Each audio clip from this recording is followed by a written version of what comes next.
They called her broken, weak, unworthy of the alpha bloodline. In front of the entire Skarnfell pack, Ronan Kael, the heir they worshipped, looked into Kayla Draven's eyes and spoke the words that would shatter her world. I reject you. They laughed as she fell, cheered as she was dragged to the wasteland borders where wolves went to die. But they made one mistake. They assumed rejection would destroy her. Instead, it freed something they should have killed when they had the chance. Stay until the end to see how the girl they cast aside became the alpha no one can challenge. Like, comment your city and let's begin. The bonding hall stank of smoke, wet fur, and anticipation thick enough to choke on. Kayla Draven stood in the center of the stone circle, her bare feet cold against ancient rock worn smooth by 1,000 ceremonies before hers. The soles of her feet had gone numb 10 minutes ago, but she didn't dare shift her weight, didn't dare draw any more attention to the limp that had plagued her since the raid 6 years ago. Breathe, she told herself. Just breathe. Don't think about the hundreds of eyes watching. Don't think about what happens if this goes wrong. Don't think about... She's shaking, someone whispered from the crowd. Kayla's hands trembled harder. She clasped them behind her back, fingernails digging into her palms until she felt skin break. The pain helped, gave her something concrete to focus on besides the weight of all those stairs. The ceremonial torches threw dancing shadows across the packed hall. Every member of the Skarnfell pack who could walk had crammed themselves inside, easily 300 wolves pressed shoulder to shoulder along the curved stone walls. The low ceiling trapped the heat of their bodies, making the air thick and hard to breathe. Kayla could smell everything with the heightened senses that came from being a wolf, even a broken one. Pine smoke from the torches, blood from the recent hunt still on someone's clothes, sweat, excitement, and underneath it all, judgment. So much judgment. She felt their eyes cataloging her flaws. The scars running up her left arm from wrist to elbow, jagged white lines that had never faded properly, evidence of the attack that should have killed her. The way she held herself, weight slightly shifted to favor her right leg because the left one still ached on cold days. Her too thin frame, all sharp angles and prominent collarbones because food had been scarce lately, and weaklings like her ate last. The ceremonial dress that hung loose where it should have curved, white linen that made her look even more washed out and fragile. Pathetic, a voice muttered from somewhere to her left. A ripple of quiet laughter followed. Kayla's jaw tightened. She kept her eyes forward, fixed on the opposite side of the circle, and tried to ignore the burning in her chest that had nothing to do with the bond and everything to do with shame. This was supposed to be the greatest night of her life. The bonding ceremony only happened when the moon was full and a fated mate bond activated between two wolves. It was rare. Maybe 1 in every 50 wolves ever experienced it. The bond couldn't be forced or faked. It came from somewhere deeper than choice, deeper than logic. Written into wolf blood before birth, the connection between fated mates was supposed to be absolute, unbreakable, sacred. Kayla had felt hers activate 3 weeks ago. She'd been walking back from the river, arms full of laundry she'd been washing for the pack house, when it hit her. A pull so sudden and strong it knocked the breath from her lungs. The clothes had tumbled from her arms into the mud. She'd stood there gasping, hand pressed to her chest, feeling something inside her reach toward the main hall with an urgency that bordered on painful. Someone was in there, her mate, her fated match. For 3 weeks she'd barely eaten or slept, wondering if she'd imagined it. If her desperate, lonely mind had conjured the bond because she wanted so badly to matter to someone. But the pull kept getting stronger, more insistent, until even her silent wolf stirred for the first time in years. Then the summons had come. Report to the bonding hall on the full moon. Prepare for the ceremony. It was real. The impossible was actually happening. And when she'd asked who her mate was, when she'd finally gathered the courage to approach Elder Morvoth with shaking hands and a voice that barely worked, he'd looked at her with something that might have been pity and said one name, Ronan Kael. Kayla still couldn't quite believe it. Ronan Kael, the alpha heir, the strongest wolf in Skarnfell and possibly the entire Northern Territories, the man who'd been leading successful hunts since he was 16, who'd killed a rogue alpha in single combat at 18, saving 3 pack members in the process, who moved through the world with the kind of confidence that came from never losing, never failing, never being anything less than perfect. and somehow the fated bond had chosen her for him.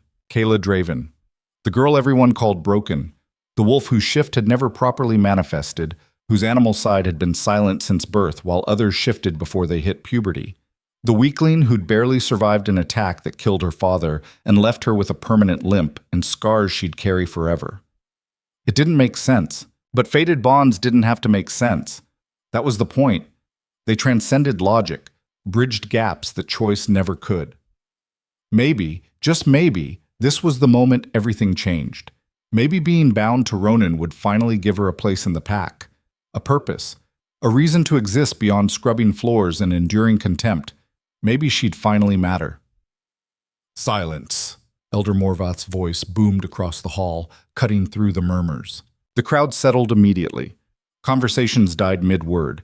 Even the children stopped fidgeting. Morvath commanded that kind of respect. He was ancient, well over 80, his face a weathered map of wrinkles, his eyes clouded with cataracts but somehow still sharp. He'd performed every bonding ceremony in Skarnfell for the past 40 years, had guided the pack through 2 alpha transitions, 3 wars, and a famine that nearly wiped them out. His word was law in matters of tradition and ritual. He stood at the edge of the circle now, gnarled hands resting on a staff made from mountain ash, carved with symbols older than memory. Behind him, the other elders formed a semicircle, 3 women and 2 men, all wearing the ceremonial gray robes that marked their position as the pack's spiritual guides. Morvath's clouded eyes seemed to look directly at Kyla, despite his near blindness. She wondered if he could see her shaking, could smell her fear. "We gather tonight," he began, his voice carrying easily despite his age, "to witness a sacred bond, a connection forged not by mortal choice, but by the will of our ancestors and the old magic that runs in wolf blood. The fated mate bond is a gift, a blessing. It cannot be denied, cannot be refused, cannot be broken by any force in this world or the next." Kayla's heart hammered so hard she thought everyone must hear it. "When the bond activates," Morvath continued, "it is absolute. 2 souls recognizing each other across time and space, 2 halves of a greater whole, drawn together to strengthen the pack and continue the bloodlines that have kept us alive for 1,000 years. He paused, letting the weight of those words settle over the assembled wolves. "Tonight, we witness such a bond. Between Kayla Draven," he gestured toward her with one gnarled hand, "and Ronan Kale, heir to the Alpha bloodline." A murmur went through the crowd. Kayla caught fragments of whispered conversations. "Can't be serious. Her? With him? Bond must be mistaken. Disgrace to the bloodline." Her hands were shaking so badly now she had to squeeze them tighter to keep control. Blood from her palms where her nails had broken skin made her grip slippery. "Kayla Draven," Morvath said formally. "Step forward." This was it. Kayla's legs didn't want to cooperate. For one horrible, endless moment, she thought she'd freeze right there, rooted to the spot, while 300 wolves watched her fail at the simplest task. Just walk forward. That's all she had to do. Move. Her right leg obeyed first, then her left, dragging slightly because it always did. 3 steps brought her to the exact center of the circle, to the dark stone that marked the sacred ground where bonds were forged. The moment her feet touched that darker rock, something shifted. The bond flared bright and hot in her chest, so sudden it stole her breath. It wasn't painful, not exactly. More like recognition. Like a part of her that had been sleeping suddenly woke up and screamed, "There, there, there." Her head turned without conscious thought, pulled by an invisible thread, toward the opposite side of the hall.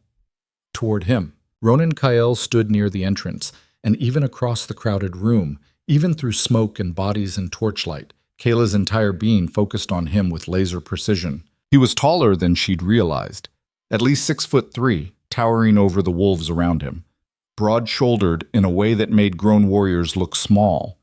He wore the traditional bonding clothes, simple black pants and a loose white shirt with the sleeves rolled to his elbows. But there was nothing simple about the way he filled the space. Raw power radiated from him like heat from a fire. His dark hair was pulled back from a face that looked carved from stone. Sharp jaw, high cheekbones, a mouth set in a firm line that suggested he didn't smile often or easily. But it was his eyes that made Kayla's breath catch. Ice blue, so pale they almost seemed to glow in the torchlight, cold, assessing. Currently scanning the crowd with the expression of someone cataloging threats and dismissing them. Scars marked his exposed forearms, evidence of battles fought and won. His hands, hanging relaxed at his sides, were broad and calloused. Fighter's hands, killer's hands. He looked every inch the alpha heir he was, the kind of wolf songs were written about, the kind of leader men followed into death without question, and he was supposed to be hers. The thought made her dizzy. Next to Ronan stood his father, Alpha Garen Kyle, and if Ronan was intimidating, Garen was terrifying. A mountain of a man with steel-gray hair and a face that looked like it had been weathered by 1,000 battles. Scars crisscrossed his visible skin. One eye was clouded from an old wound, but the other eye, sharp and dark, fixed on Kayla with an expression that made her blood run cold. He was looking at her the way a wolf looks at wounded prey, calculating, measuring, finding her wanting. Kayla forced herself not to flinch under that gaze. "Ronan Kyle," Morvath intoned. "Step forward to meet your fated mate and complete the sacred bond." The crowd held its collective breath. Ronan didn't move. Kayla's stomach dropped into her feet. Around them, wolves began to shift uneasily. Confused murmurs started up. The elders exchanged glances. Why wasn't he moving? The bond was pulling at her so hard it hurt, trying to close the distance between them. Her wolf, silent for so long, suddenly stirred, whining softly in the back of her mind. It wanted its mate, wanted to go to him, to touch him, to confirm what the bond already knew. But Ronan just stood there, ice-blue eyes locked on her, expression unreadable. "Ronan." Alpha Garen's voice cut through the rising whispers like a blade, not loud, but commanding, absolute. "The ceremony is sacred. You know what's required. Step forward." Something flickered across Ronan's face. Anger, maybe, or frustration.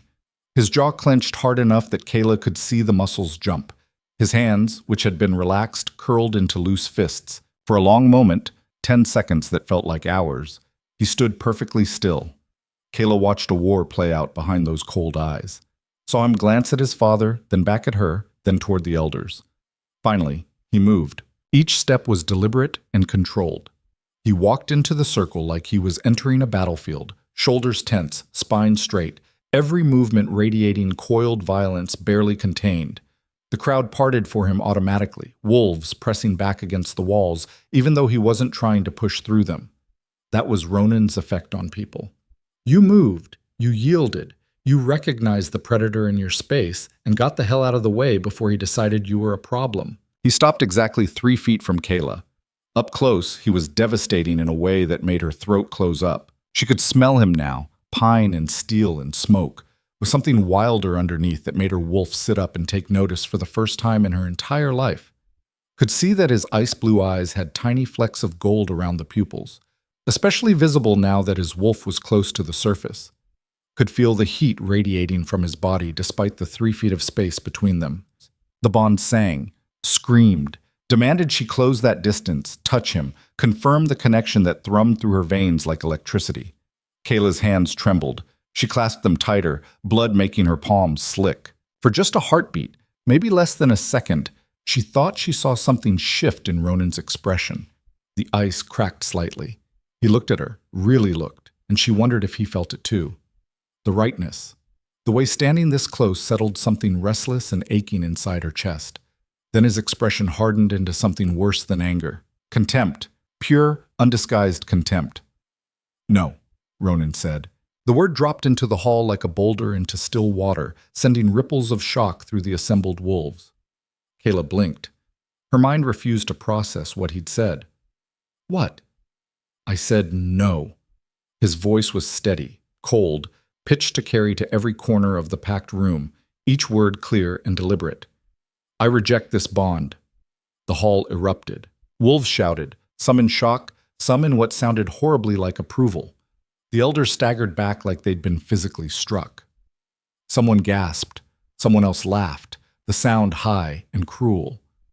Kayla stood frozen, the words echoing in her skull but not making sense. Reject the bond? You couldn't reject a fated mate bond. Morvath had just said it was absolute, unbreakable, sacred, written into their very blood by forces older than memory. You couldn't just refuse it, could you? Ronan. Alpha Garen's voice held a note of warning now. Look at her. Ronan cut his father off without even glancing back. He gestured at Kayla like she was an object on display, a thing to be examined and judged, not a person standing 3 feet away with her heart breaking in real time. She can't even shift properly. Her wolf has been silent since birth. She's limped for 6 years since that pathetic raid where she couldn't even defend herself. Each word hit like a physical blow. Kayla's breath came short and fast. The Bond was screaming now, confused and hurt, trying desperately to reach for him even as he systematically tore it apart with clinical precision. You expect me to bind my bloodline to this? Ronan continued, his voice getting colder. To produce heirs from someone who can barely survive a winter? Someone too weak to hunt, too broken to fight, too damaged to contribute anything of value to this pack? Stop, Kayla whispered. The word came out broken, barely audible. He didn't stop. The Kael line has ruled Skarnfell for 3 generations, Ronan said, turning to address the crowd instead of her.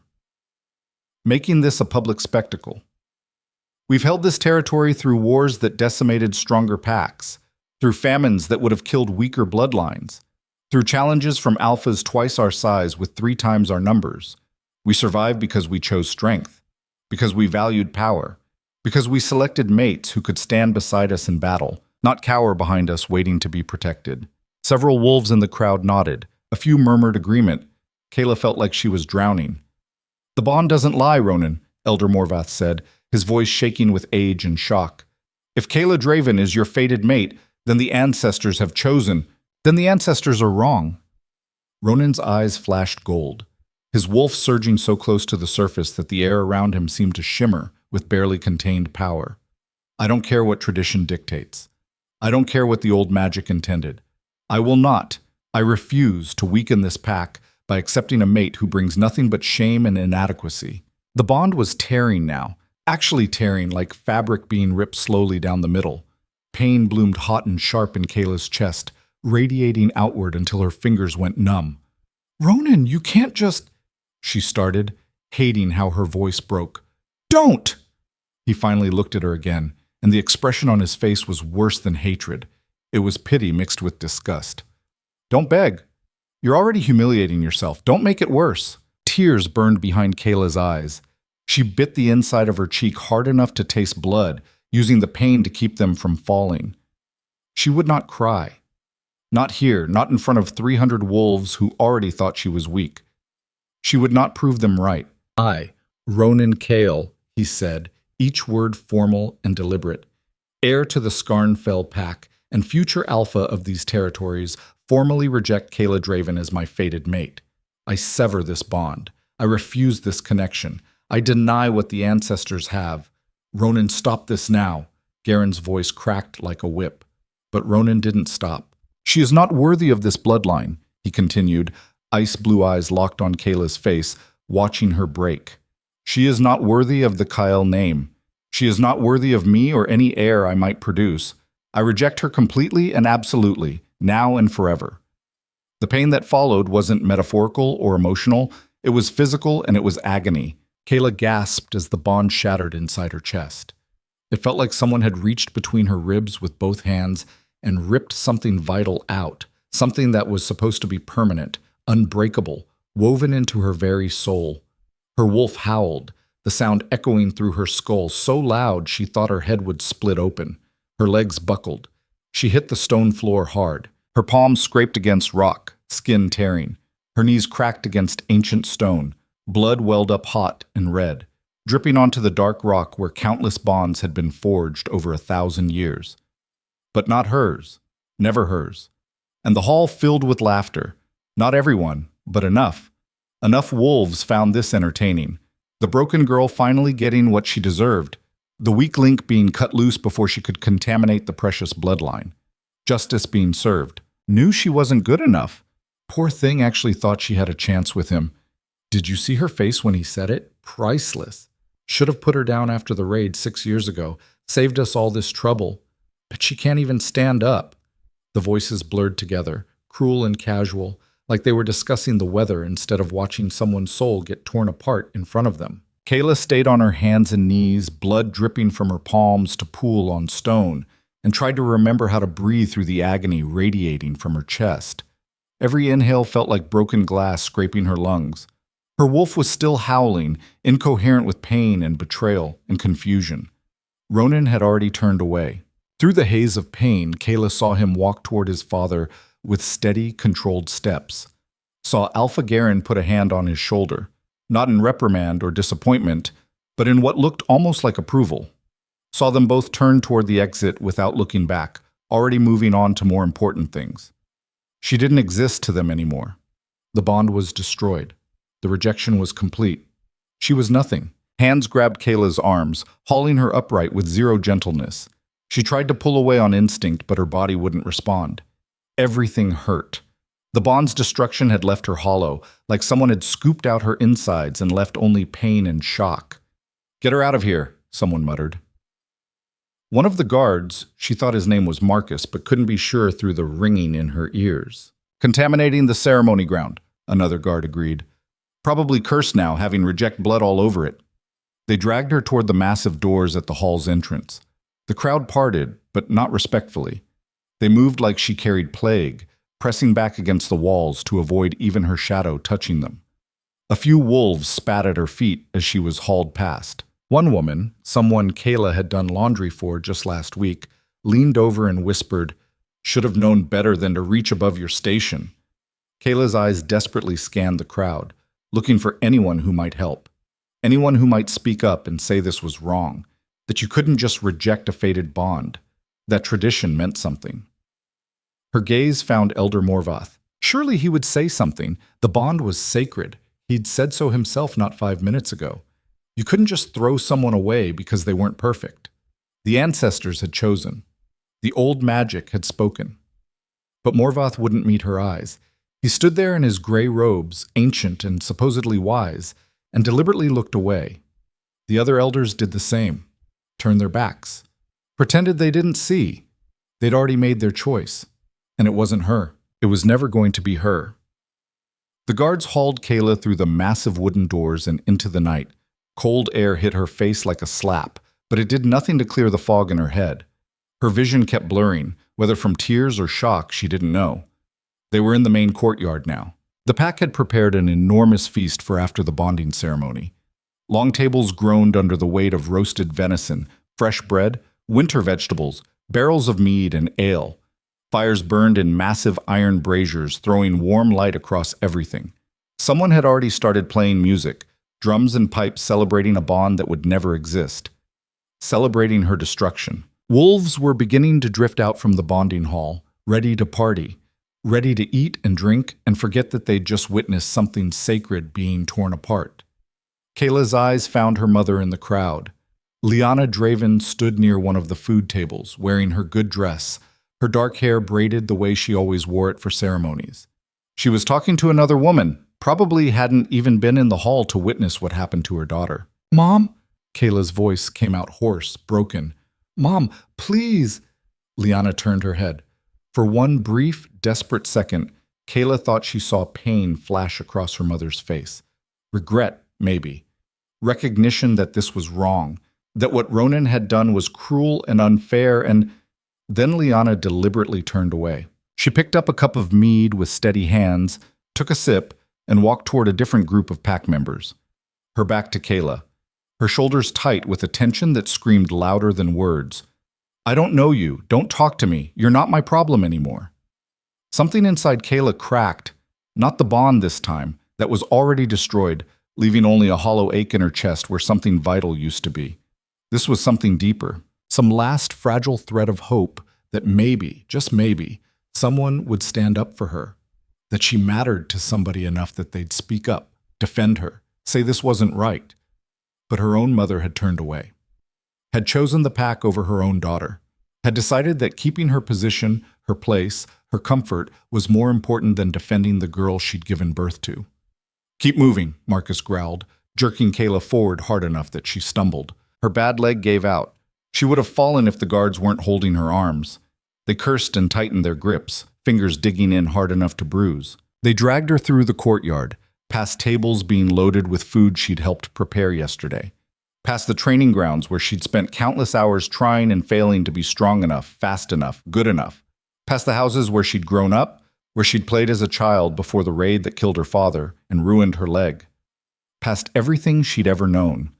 They didn't stop at the village edge, didn't pause at the outer gates where the patrol routes ended, didn't even hesitate at the boundary stones, ancient markers carved with protective symbols that separated pack territory from the wild lands beyond.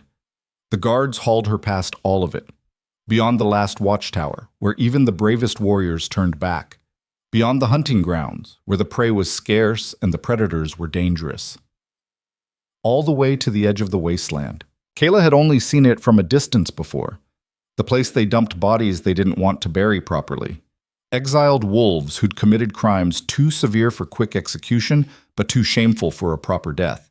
It was where you went to die slowly, alone, forgotten by everyone who'd ever known your name. Frozen rocks stretched in every direction, jagged and hostile and completely barren.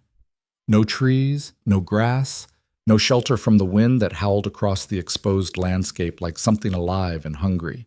Just endless gray stone and patches of dirty snow, and a cold that sank into your bones and never left. "Here's good," one of the guards said. He shoved Kayla forward with enough force to send her flying. She hit the ground face first. The impact knocked the breath from her lungs.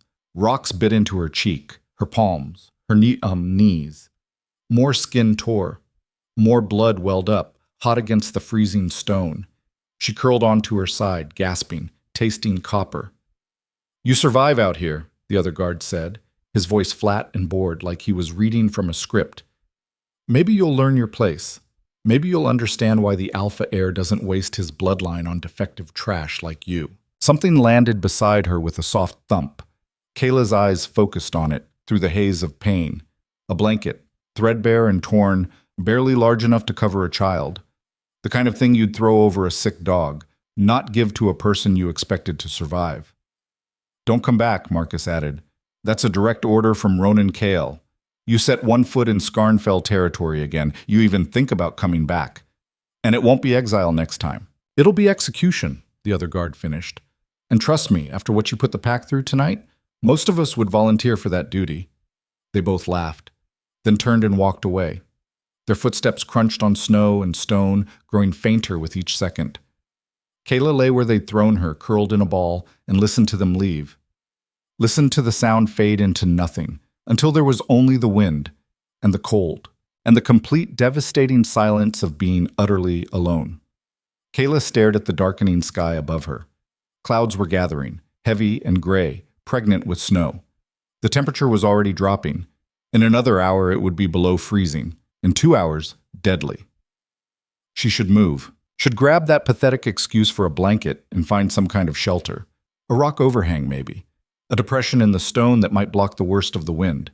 Something, anything to increase her chances of surviving the night. But she couldn't make her body obey.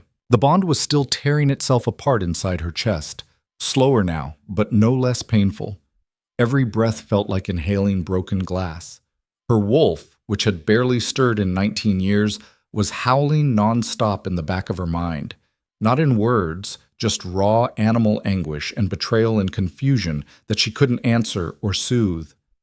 Why?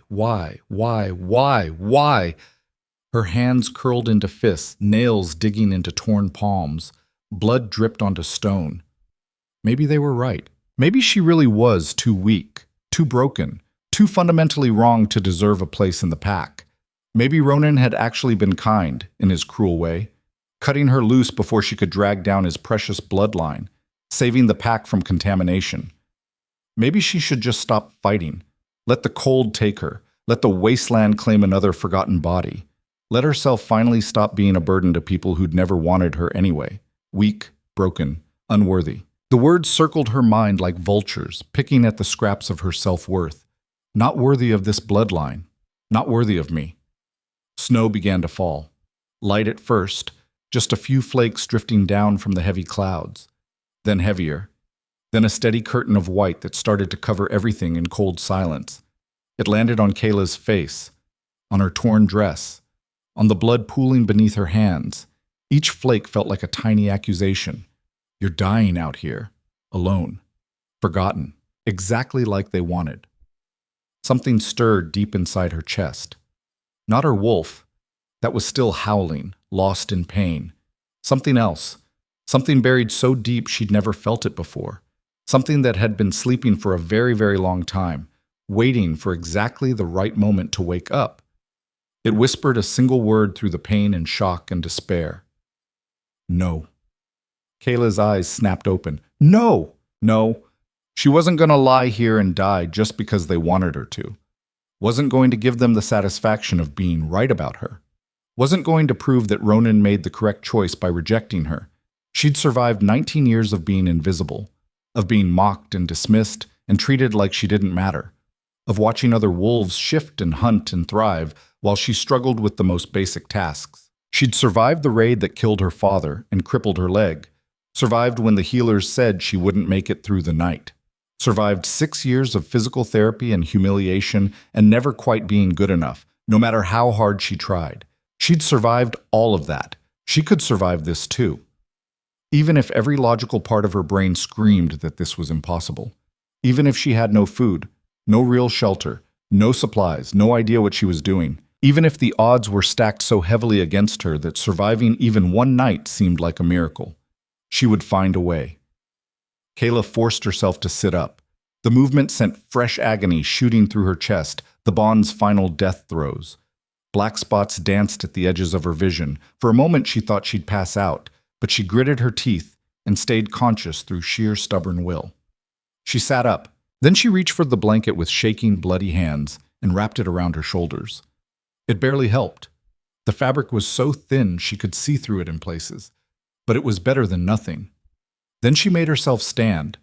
Her bad leg screamed in protest, the old injury flaring hot and vicious. Pain shot from ankle to hip, so intense she gasped. But she locked her knee and stayed upright, swaying but standing. The wasteland stretched around her in every direction. Endless. Hostile. Utterly indifferent to whether she lived or died. Kayla looked at it, at the frozen rocks and dirty snow and the darkness creeping in from the east as the sun set, and felt that strange new thing in her chest growl. Fine, it seemed to say. You want to kill me? Come try. She took one step forward, then another, then another. Each one cost her. Each one sent fresh pain screaming up her leg. But she kept moving, scanning the landscape for anything that might help her survive. Any kind of shelter, any depression or overhang or... There. About 30 yards ahead, she spotted a rocky outcropping with what looked like a small cave or overhang underneath. It wasn't much, but it would block some of the wind. Kayla limped toward it, each step an exercise in stubbornness. Behind her, Scarnfell territory glowed with the lights of celebration. Music drifted on the wind, wolves singing, laughing, celebrating a bonding ceremony that had ended in destruction but would clearly continue as a party anyway. They weren't mourning her. They'd already forgotten she existed. Kayla turned her back on those lights and focused on putting one foot in front of the other. The girl they'd rejected. The mate they'd thrown away. The broken wolf they'd left to die alone in the frozen wasteland. She reached the overhang just as full darkness fell. Crawled inside with her pathetic blanket and curled into the smallest ball she could manage, trying desperately to conserve what little body heat she had left. The temperature kept dropping. The wind kept howling. The snow kept falling, covering her tracks, erasing any evidence she'd ever existed. And Kayla Draven, alone in the frozen dark with only pain and anger to keep her company, made herself a promise. If I survive this night, I will never be weak again. If I survive this night, I will become something they can't ignore. If I survive this night, I will make them regret every second of what they did to me. She didn't know if it was possible. Didn't know if her broken body could do what her mind demanded. Didn't even know if she'd wake up tomorrow or freeze to death in her sleep. But as she closed her eyes and felt the cold seeping deeper into her bones, as her wolf finally went quiet from sheer exhaustion, as the last echoes of the shattered bond faded into hollow silence, something else woke up. Something that had been buried in her bloodline for generations, sleeping and waiting and biding its time, waiting for someone desperate enough, angry enough, broken enough to let it out. Kayla didn't know it yet, didn't understand what was stirring inside her, But the Skarnfell pack had made a mistake tonight. They hadn't just rejected their future alpha's fated mate. They'd rejected something far more dangerous than that. And by the time they realized what they'd done, by the time they understood what they'd unleashed, it would be far, far too late to take it back. The cold woke her before dawn, not the gentle kind that made you pull a blanket tighter, the vicious kind that sank teeth into exposed skin and refused to let go. Kayla's eyes snapped open to complete darkness, her body shaking so violently she couldn't control it. Her fingers had gone numb hours ago. Her toes felt like blocks of ice inside her thin ceremonial shoes. She was going to die. The thought came calm and clear, almost matter of fact. Her body temperature had dropped too far. Hypothermia was setting in. She could feel it in the sluggish way her thoughts moved, the growing urge to just close her eyes and sleep. That's how people froze to death. They got tired. They slept. They never woke up. "No," Kayla whispered through chattering teeth. Her voice sounded strange in the darkness, small and broken. "Not yet. Not like this." She forced herself to move. Every muscle screamed in protest. Her joints had stiffened during the night, making even the smallest movement agony. But she uncurled from her tight ball and crawled out from under the rock overhang on hands and knees, dragging the useless blanket behind her. The sky was just beginning to lighten in the east, a pale gray that promised another brutally cold day. Snow had fallen throughout the night, covering everything in a fresh white layer that would have been beautiful if it wasn't trying to kill her. Kayla's breath came out in white clouds. She wrapped the blanket tighter around her shoulders with shaking hands and looked at the wasteland stretching endlessly in every direction. No food, no water except snow. No shelter beyond the pathetic overhang she'd barely survived the night in. She had maybe 2 days before dehydration killed her, 3 if she was lucky, a week if she could somehow find water and avoid freezing to death first. Her stomach cramped with hunger so intense it doubled her over. When had she last eaten? Yesterday morning, before the ceremony. 1 small bowl of thin soup because weaklings ate last and there hadn't been much to go around. 24 hours ago. It felt like a lifetime. Kayla forced herself to stand, using the rock wall for support. Her bad leg buckled immediately, sending fresh pain shooting up her thigh.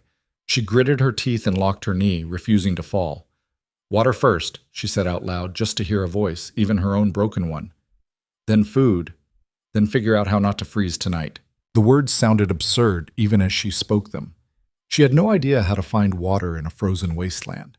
No idea how to hunt when she'd never successfully caught anything in her life. No idea how to survive when every single odd was stacked against her. But standing still meant dying faster. So she started walking. Each step was a negotiation with her body.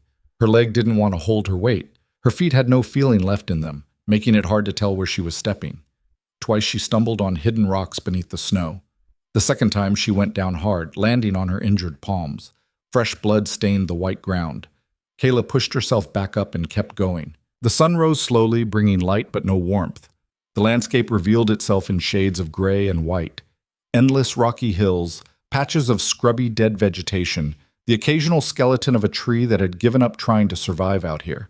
Nothing moved, no birds, no small animals. Nothing.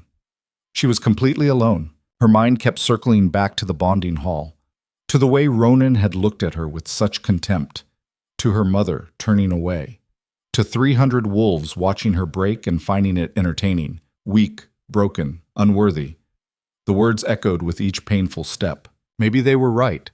Maybe this was all she deserved, to die alone in the frozen wasteland, forgotten before her body even went cold. Maybe Ronan had done her a favor, ending things quickly instead of dragging out the inevitable. Her wolf stirred. Kayla stumbled, nearly fell. That sensation, that flicker of awareness from the animal that was supposed to be part of her, was so unexpected she stopped walking entirely. Her wolf had been silent since birth. 19 years of nothing, not even a whisper. The healers had said it was dead or damaged beyond repair. Evidence of how broken she was. But now, it moved through her mind like a shadow, ancient and patient, and it brought a single image with it. Snow. Kayla blinked, looked down at the white ground around her. Snow was frozen water. She could melt it. The memory surfaced from years ago. her father teaching her basic survival skills before the raid killed him. Snow can keep you alive if you know how to use it, little wolf. Never eat it directly. That'll lower your body temperature and kill you faster. But if you can warm it, melt it slowly with body heat. Kayla scooped up a handful of snow with shaking hands, held it against her chest, inside the blanket, using what little body heat she had left to melt it. It took forever.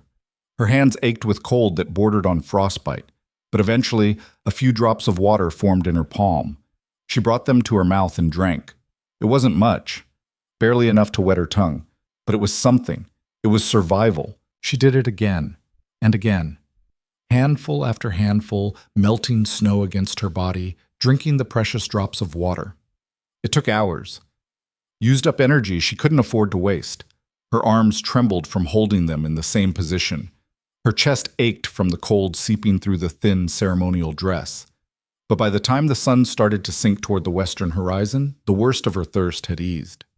One problem solved. Now she just had to figure out how not to starve or freeze to death. Kayla searched for better shelter as darkness approached. The temperature was already dropping. She could feel it in the way her breath came out in thicker clouds, in the way her fingers started going numb again, despite being tucked inside the blanket. She found another overhang about half a mile from where she'd spent the previous night. This one was even smaller, barely large enough for her to curl up inside, but it was deeper. The rock face would block more of the wind. She crawled inside and wrapped the blanket around herself as tightly as possible, tucking her hands under her arms and pulling her knees to her chest, trying to make herself as small as possible to conserve heat. The second night was worse than the first. The wind howled across the wasteland like something alive and furious, driving snow into every crack and crevice. Her blanket was useless against it. The cold sank deeper, past skin and muscle, all the way into her bones. Kayla's teeth chattered so hard she thought they might crack. Her whole body shook with violent tremors she couldn't control. She tried to stay awake, knew that falling asleep in this cold meant not waking up. But exhaustion pulled at her, made her eyelids heavy, made the pain and cold fade into something distant and almost peaceful. "Just sleep," a voice whispered in her head. "Just close your eyes. It won't hurt anymore." Her wolf stirred again, stronger this time, more insistent. Kayla felt it moving through her body like electricity, raising goosebumps on her arms despite the cold. It brought heat with it. Not much, but enough to cut through the fog of hypothermia creeping into her thoughts. "What are you?" she whispered into the darkness. The wolf didn't answer in words, but she felt its presence more clearly than ever before, not silent or broken like everyone had always said, just sleeping, waiting, biding its time until the moment was right, waiting for her to be desperate enough to let it out. The heat built in her chest, spreading outward in waves. It fought against the killing cold, creating a pocket of warmth around her core. Not enough to be comfortable, but enough to survive. Kayla stopped fighting it, stopped trying to suppress the sensation like she'd been taught her whole life. Instead, she leaned into it, welcomed it. The wolf surged. Pain exploded through her body, white-hot and all-consuming. Kayla's back arched. A scream tore from her throat as her bones began to shift, to crack, to reform into shapes they'd never taken before. Her muscles spasmed. Her skin felt like it was being flayed from her body and stitched back together wrong. This wasn't a normal shift. Pack wolves talked about their first transformation like it was beautiful, natural, like coming home. This was violent, wrong. Her body fought against itself, human and wolf battling for dominance. But she didn't fight it. Couldn't fight it even if she wanted to. The transformation ripped through her with brutal force. Kayla felt her spine elongate, vertebrae cracking and reshaping, her jaw extended, teeth sharpening into fangs. Her hands curled into paws tipped with claws that scraped against stone. Fur burst through her skin in patches, not smooth and controlled like other wolves, but jagged and painful, like her body couldn't decide how to do this properly. When it finally finished, she collapsed onto the stone floor of the overhang, panting. She'd shifted. For the first time in her entire life, Kayla Draven had fully shifted into her wolf form. She should have felt triumphant, vindicated, proof that she wasn't broken after all, that everyone who'd called her defective had been wrong.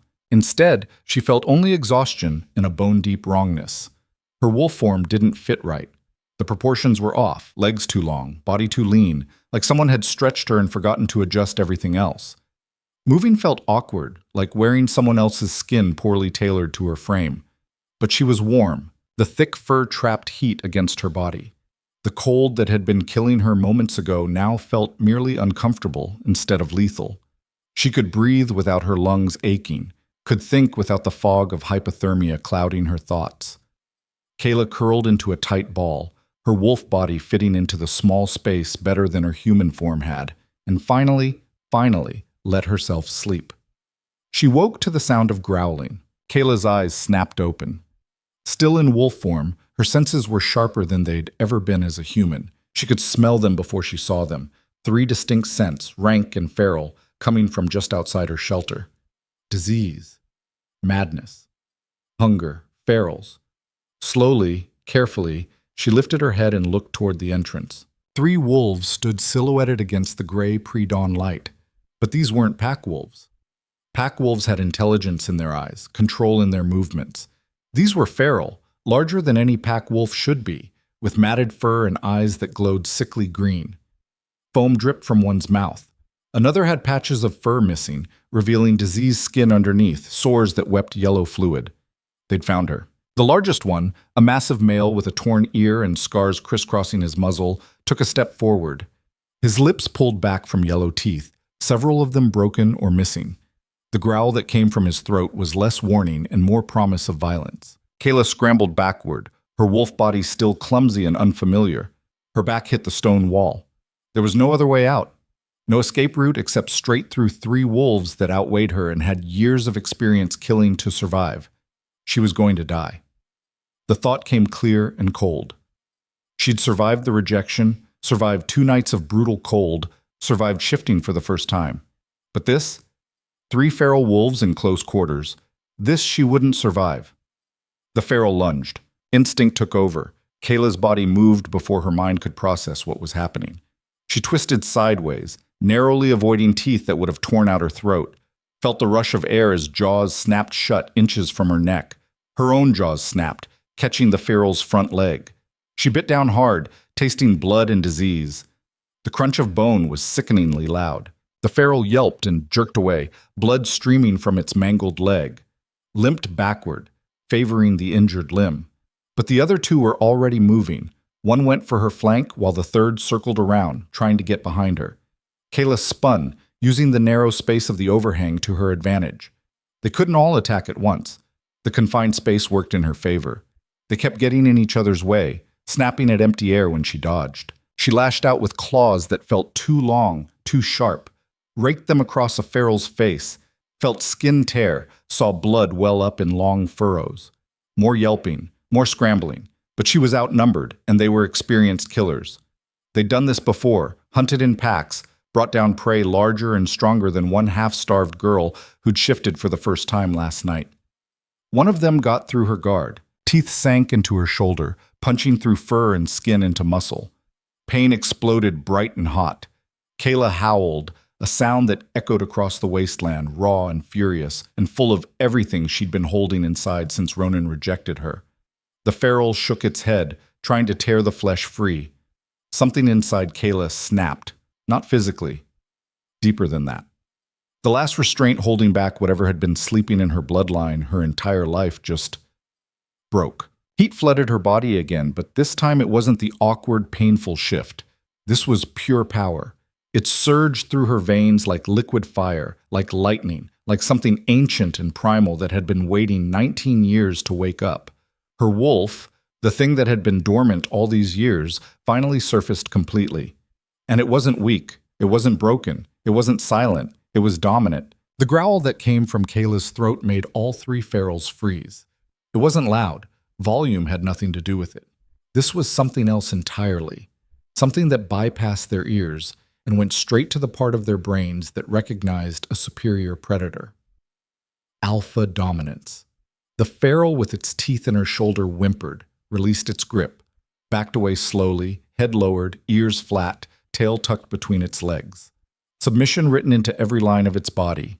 The other 2 did the same. The aggressive postures melted away like snow under sunlight. They lowered themselves to the ground, bellies pressed to stone, throats exposed in the ultimate gesture of surrender. Kayla took a step forward. They bolted, all three of them scrambling over rocks and snow in their desperation to get away from her, from whatever she'd become. She heard them crashing through the wasteland, putting as much distance as possible between themselves and the thing that had made them submit through presence alone. Kayla stood at the entrance to the overhang, blood dripping from her shoulder, and watched them disappear into the gray morning light. Then her legs gave out. She collapsed onto stone, the adrenaline draining away and leaving only pain and exhaustion. Her shoulder throbbed where the feral had bitten her, deep puncture wounds that went all the way through muscle. Blood matted her fur, made her whole left side feel hot and wet. The injury was bad, possibly infection-level bad. Without proper care, without medicine or antibiotics or even clean water to wash it, she could die from this just as easily as from cold or starvation. It should take weeks to heal, months maybe, if it healed at all. But as she lay there panting, trying to catch her breath, Kayla felt something else happening.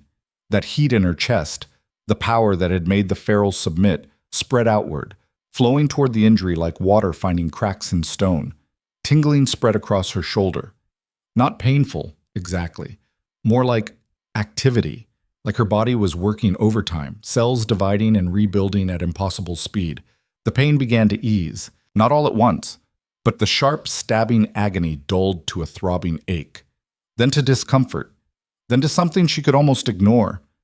Kayla shifted back to human form.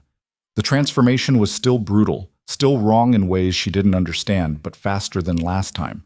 More controlled. When it finished, she immediately looked at her shoulder. The bite was closing. She watched it happen in real time, flesh knitting itself back together, skin sealing over muscle that shouldn't be healing this fast. What should have taken weeks was happening in minutes, maybe an hour at most.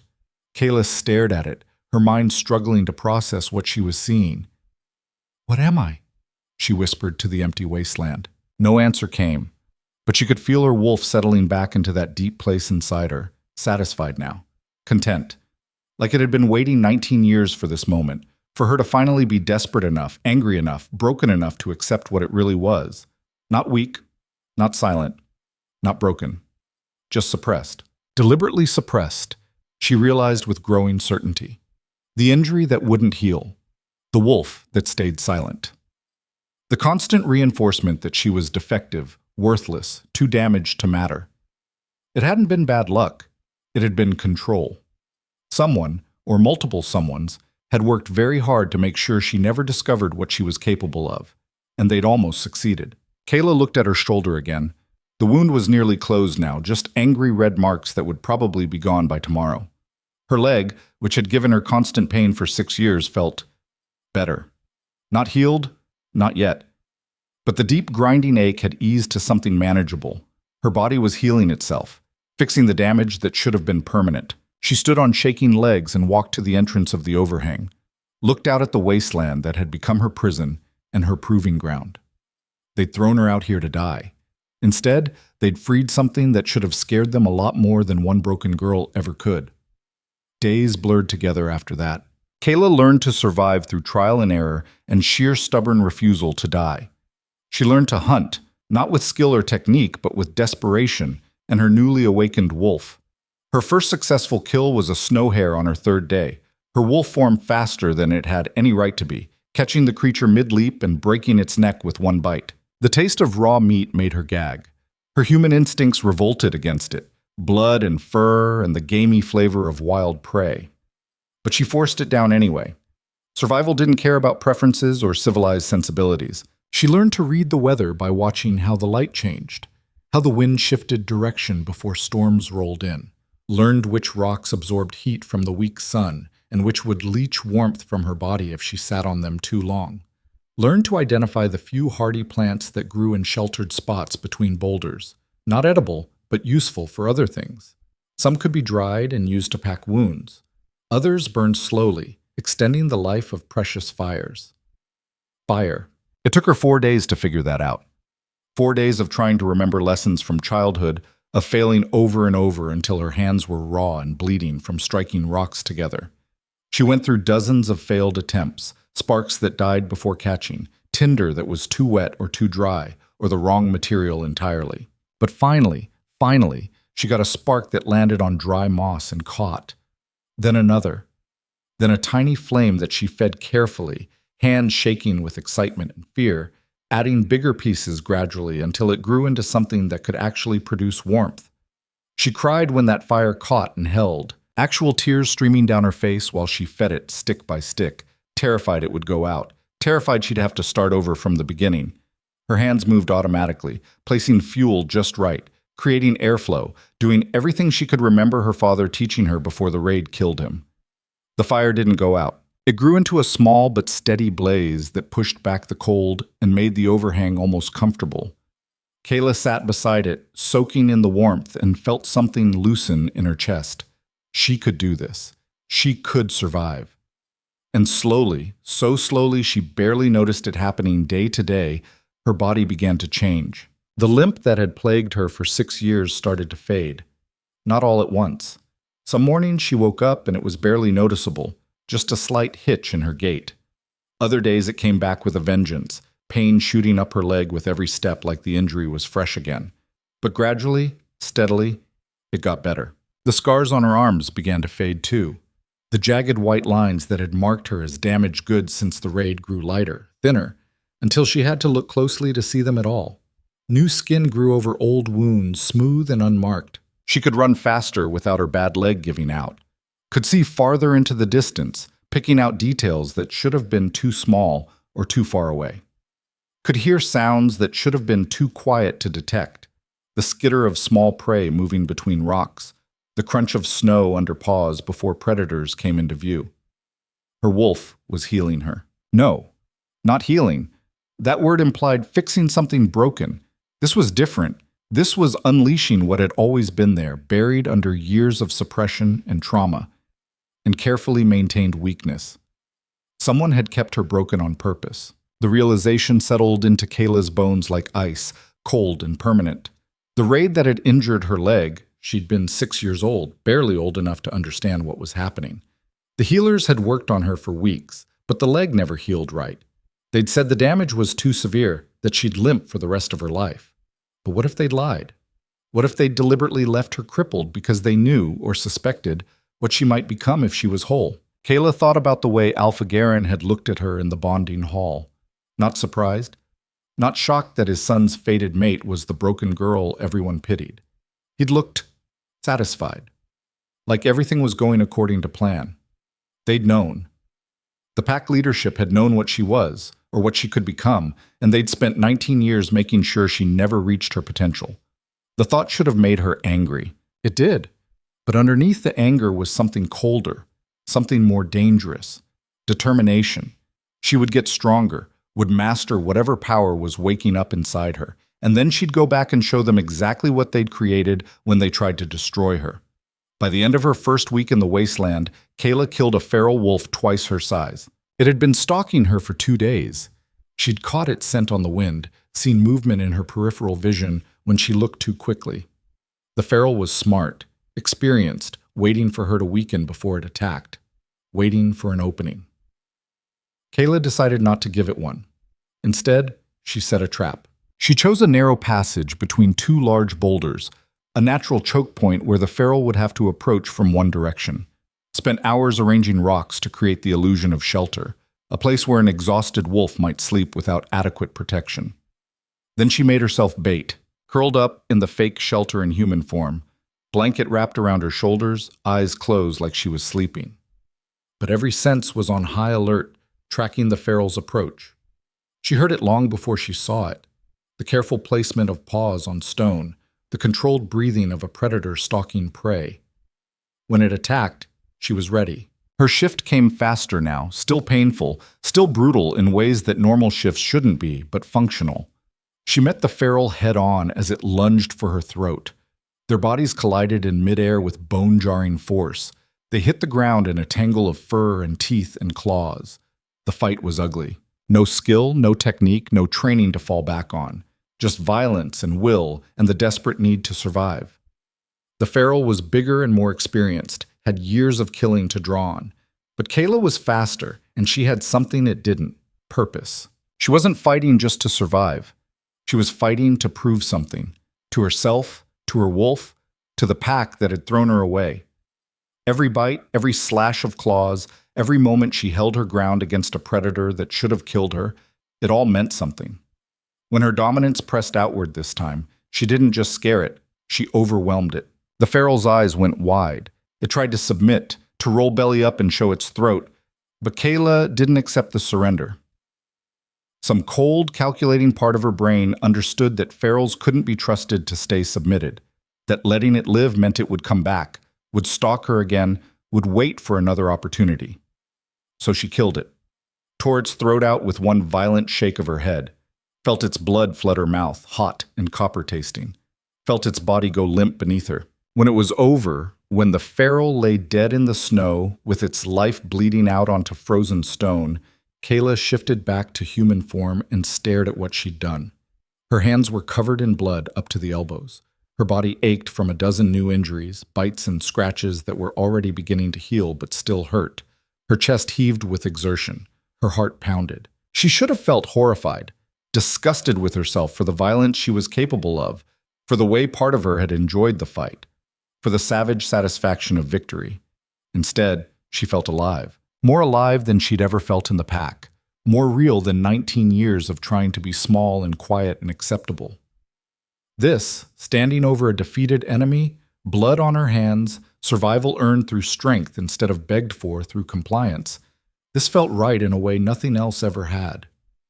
For the first time in her entire life, Kayla Draven felt powerful. 2 months into her exile, she stopped limping completely. She woke up one morning, stood, and took 3 steps before realizing the pain was gone. Not dulled, not manageable. Gone. Her left leg worked the same as her right. No grinding ache in the joint, no weakness that made it give out without warning. Kayla stood in the entrance to her current shelter. She'd moved several times, finding better locations as she learned the wasteland's geography, and tested it. Shifted her weight fully onto the left leg, jumped, landed, spun in a quick circle. Nothing. No pain, no limp, like the injury had never happened. She laughed. The sound came out hoarse and broken from weeks of disuse, but genuine. She laughed until tears ran down her face, until her stomach hurt, until she had to sit down because her legs were shaking. The thing that had defined her for 6 years was just gone. 3 months in, the scars on her arms disappeared entirely. She noticed it while washing in a stream she'd discovered, a tiny trickle of water that emerged from between rocks, barely enough to drink from but better than melting snow. Kayla was scrubbing dried blood from her hands when she realized her forearms looked different, smooth, unblemished. No trace of the jagged white lines that had marked her since the raid. She ran her fingers over where the scars used to be and felt only normal skin, like it had never been damaged, like she'd never been hurt at all. New muscle filled out her frame, too. The gaunt, half-starved look that had made her invisible in the pack gave way to lean strength. Her arms showed definition from climbing rocks and hauling firewood. Her legs were solid muscle from constant walking and hunting. Even her face changed, the haunted, hollow-cheeked appearance replaced by something sharper, more focused. She barely recognized herself. Her hair, which had been dull and brittle from malnutrition and stress, grew thick and dark. It hung past her shoulders now, tangled and wild, but healthy in a way it had never been in the pack. More importantly, her shifts became controlled. The brutal, agonizing transformations that had left her gasping and shaking smoothed out into something she could trigger at will. The wrongness faded. Her wolf form started feeling less like wearing someone else's skin and more like coming home. She could shift in seconds now instead of minutes, could maintain the form for hours without exhaustion, could think clearly in wolf form instead of being overwhelmed by instinct. And the dominance, that strange, overwhelming presence that had made the ferals submit, grew stronger. Kayla tested it carefully at first. When lone ferals crossed her path, she'd let just a little of that power seep out. Watch them freeze mid-step. Watch their aggressive postures melt into confusion, then fear, then outright submission. Most ran. A few submitted completely, bellies to the ground, whimpering like pups begging not to be hurt. She started to understand what she was, what had been buried in her bloodline, suppressed by trauma and injury, and she was increasingly certain deliberate intervention by the pack leadership. Alpha. Not just an alpha like Garen or Ronan, the word felt too small, too commonplace for what pulsed in her veins. Pack alphas were strong, yes. They could dominate other wolves through force of will and physical power. But this was different. This was something older. Something that appeared once every few generations according to stories the elders told. Something the pack would have words for if they remembered enough history. Dominant alpha. The kind that could bend other alphas to their will through presence alone.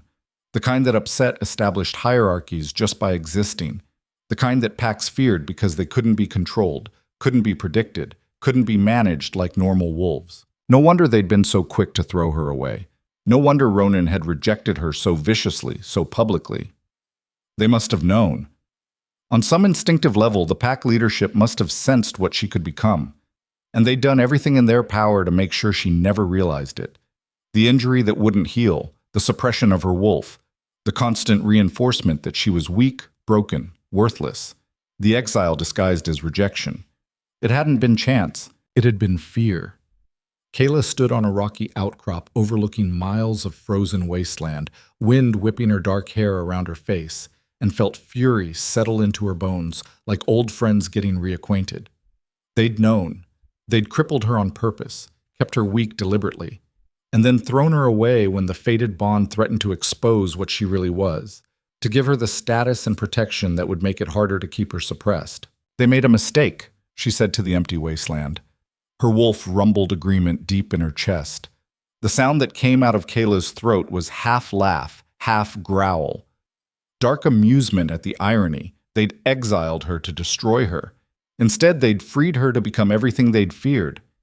She tipped her head back and let out a howl that echoed across the frozen landscape, a challenge and a promise wrapped into one primal sound. She was coming back, not to beg, not to ask for acceptance or forgiveness or a place in their hierarchy, to take what should have been hers from the beginning. 4 months into her exile, Kayla heard voices. She was tracking a herd of mountain goats. Her hunting skills had improved enough that she could bring down prey larger and faster than rabbits, when the wind shifted direction and carried something unexpected across the wasteland. Wolves. Pack wolves, not ferals. The scent was unmistakable. Soap and leather, and the particular smell of wolves who lived in houses instead of caves, who ate cooked food and wore clothes and had the luxury of bathing regularly. Scarnfell wolves. Kayla froze mid-step, every sense suddenly focused. She was still technically in the wasteland, but she'd been gradually working her way back toward pack territory over the past few weeks, testing the boundaries, seeing how close she could get before patrols noticed. Apparently she'd found the answer. She dropped low and moved forward silently, using rocks and scrubby vegetation for cover. Years of being invisible in the pack had taught her how to move without drawing attention. Now, combined with her enhanced senses and strength, she could ghost through the landscape like a shadow. The voices grew louder as she approached. 2 distinct speakers, both male, coming from behind a cluster of large boulders ahead. Kayla crept closer until she could see them. 2 wolves in human form, both wearing the gray cloaks that marked them as border patrol. They stood near a small fire, close enough together that they could speak quietly and still be heard. The younger one, maybe 20, with nervous energy in every movement, kept scanning the wasteland like he expected an attack. The older one, scarred, weathered, clearly bored with his posting, was poking at the fire with a stick. Getting worse, the young one said. His name tag said Jace. 3 patrols reported movement last week. Something big out here. Ferals, the older guard dismissed without looking up. They're always moving around. Nothing new. Not like this, Marcus. These are organized, moving with purpose. One of the scouts said, "Scouts see what they want to see." Marcus spat into the fire. Especially when they're trying to get reassigned somewhere less boring. We've been on this posting for 6 months and haven't seen anything but rocks and dead wolves. Still, we're wasting our time here while the real action is happening south. Should be there, not babysitting the wasteland. Kayla's ears pricked. South? What was happening south? You heard anything new about the southern packs? Jace asked, unknowingly answering her unspoken question. Marcus was quiet for a moment. When he spoke again, his voice was lower, more serious. Just rumors, but they're persistent. Southern territories are forming some kind of alliance, claiming Skarnfell has gotten too weak to hold this much land. That's ridiculous. We're strong. Are we? Marcus looked up finally, meeting the younger wolf's eyes. When's the last time we won a real fight, Jace? When's the last time Ronan actually led us to victory instead of just barely holding our ground? Silence. Exactly. Marcus went back to poking the fire. Alpha Garen's getting old. His reflexes aren't what they used to be, and Ronan, he trailed off. What about Ronan? Jace pressed. He's not ready. Everyone can see it even if no one's saying it out loud. He's got the strength, got the training, but something's off. Ever since he rejected his fated mate, Jace finished quietly. Kayla's hands curled into fists where she crouched behind the rocks. That bond. Marcus shook his head. Rejecting a fated mate isn't just cruel. It's stupid. The bond makes you stronger, makes the pack stronger. And he threw it away because the girl had a limp. She couldn't shift, Jace argued. Her wolf was dead or broken, or so they said. But I saw her in the bonding hall that night, saw the way she stood there taking everything Ronan threw at her without breaking down completely. That takes strength. Marcus stood, stretching his back. We threw away something we didn't understand, and now we're paying for it. How do you mean? Ronan's been different since the rejection. Distracted, making mistakes in training, hesitating in decisions. And his wolf, Marcus lowered his voice even further. His wolf's been unstable, aggressive 1 minute, withdrawn the next, like something inside him is fighting itself. That's not because of, isn't it? You reject your fated mate. You reject half of yourself. The bond isn't one-sided. It affects both wolves, and whatever happened to that girl out here, he gestured toward the wasteland where Kayla crouched listening. Her death is on his conscience, whether he admits it or not. Kayla bit back a dark laugh. Her death. They all assumed she was dead. Good. Let them think that. Come on, Marcus said. We need to finish the circuit before dark. Don't want to be out here when the ferals start hunting. You think they're really getting more organized? I think something's changed out here. Something's got them running scared, and I'd rather not find out what it is. They doused the fire and moved on, heading west along the border. Kayla stayed hidden until their scents faded completely, until she was certain they were gone. Then she stood, brushing snow from her clothes, mind racing. War was coming to Skarnfell. The southern packs were forming alliances, seeing weakness in a pack that used to be strong. And Ronan, the perfect, untouchable alpha heir, was falling apart. Everything was fracturing exactly like she'd hoped. Better than she'd hoped, actually. She'd planned to wait longer, build her strength more before returning. But if war was coming, if the pack was already showing cracks, then the timing might be perfect. Strike when they're weakest, when they're too busy looking outward to notice a threat from within. Kayla looked back toward Skarnfell territory, hidden beyond the rocky hills and the border patrols. Somewhere in there, Ronan was struggling. Somewhere in there, wolves who'd laughed at her rejection were starting to realize their alpha heir wasn't as strong as they'd believed. Somewhere in there, the perfect opportunity was forming. She just had to be patient a little longer. A few more weeks to build her strength, to practice her control, to make absolutely certain that when she returned, nothing and no one could stop what she'd become.